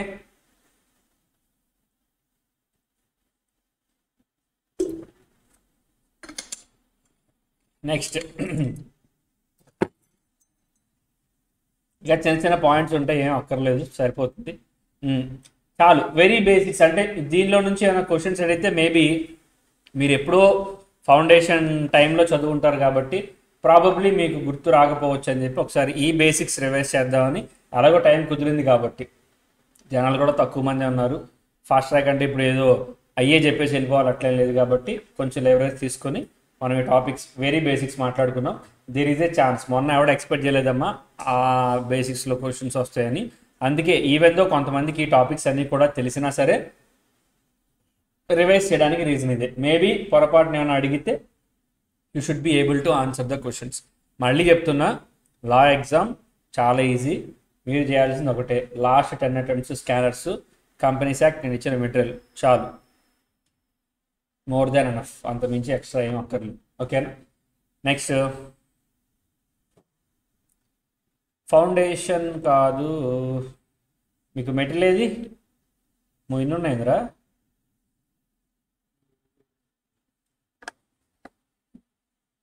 CMA inter group 1 fast track. ఒకసారి ఫటాఫట్ మనకున్న పోర్షన్లో ఏమేమి ఉన్నాయో చూసేద్దాం. చూడండి అమ్మా, ఇప్పుడు స్టార్ట్ చేద్దాం అసలు ఫాస్ట్ ట్రాక్. ఇప్పటిదాకా బేసిక్సే. కంపెనీస్ యాక్ట్ మనం చూసాం అనుకోండి, సిఎంఏ ఇంటర్ గ్రూప్ 1 లా కాన్సెప్ట్. రేపు కస్టమ్స్ ఉంది కదా, రేపు లాస్ట్లో అనుకుంటా కదా నా సెషన్ 5 to 8 సంథింగ్ ఏదో కస్టమ్స్. అమ్మా అకార్డింగ్లీ కస్టమ్స్ అయితే మాత్రం మీరు ప్రీవియస్ క్లాసెస్ విన్నా వినకపోయినా రేపు ఒక్కరోజు ఫాస్ట్ ట్రాక్ అటెండ్ అయితే చాలు, కస్టమ్స్ మొత్తం అయిపోతుంది.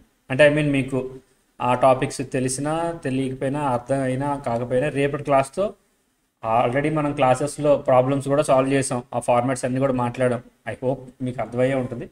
అప్పుడు ఎవరైనా ఆబ్సెంటీస్ ఉంటే మాత్రం రేపు కస్టమ్స్ ఒక్కటి, అంటే ఐ మీన్ నేను చెప్పేది కస్టమ్స్ ఉంటాయి కాబట్టి మీకు మీ బిజీ షెడ్యూల్లో కస్టమ్స్ టైం స్లాట్లో అటెండ్ అవ్వడానికి టైం చూసుకోండి. ఎందుకంటే తర్వాత మీరు ఓన్గా చదవాలంటే ఎక్కువ టైం పట్టవచ్చు. బట్ ఆ ఫాస్ట్ ట్రాక్లో కస్టమ్స్ వరకు సరిపోతుంది. అంటే ఆ 2 అవర్స్ 1.5 అవర్ 3 అవర్స్ ఉన్నట్టుంది. It is more than enough to cover the entire portion of customs. ప్రతి టాపిక్ని మనం మాట్లాడి నీట్గా క్లోజ్ చేద్దాం. రేపటితో నాది 2 సబ్జెక్టులే ఉంది. ఇప్పుడు ఇది నెక్స్ట్ కస్టమ్స్ చెప్తే అయిపోతుంది. రైట్, ఇప్పుడు మన అసలు టాపిక్లోకి స్టార్ట్ చేద్దాం. ఫాస్ట్ ట్రాక్లో ఫస్ట్ కంపెనీ స్టార్ట్ చేద్దామా? ఏంట్రా ఏమవుతుంది, ఏ పని చేస్తావు?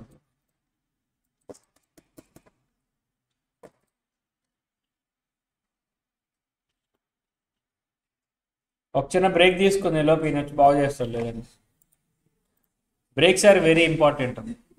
మీకు వద్దా బ్రేక్? మరి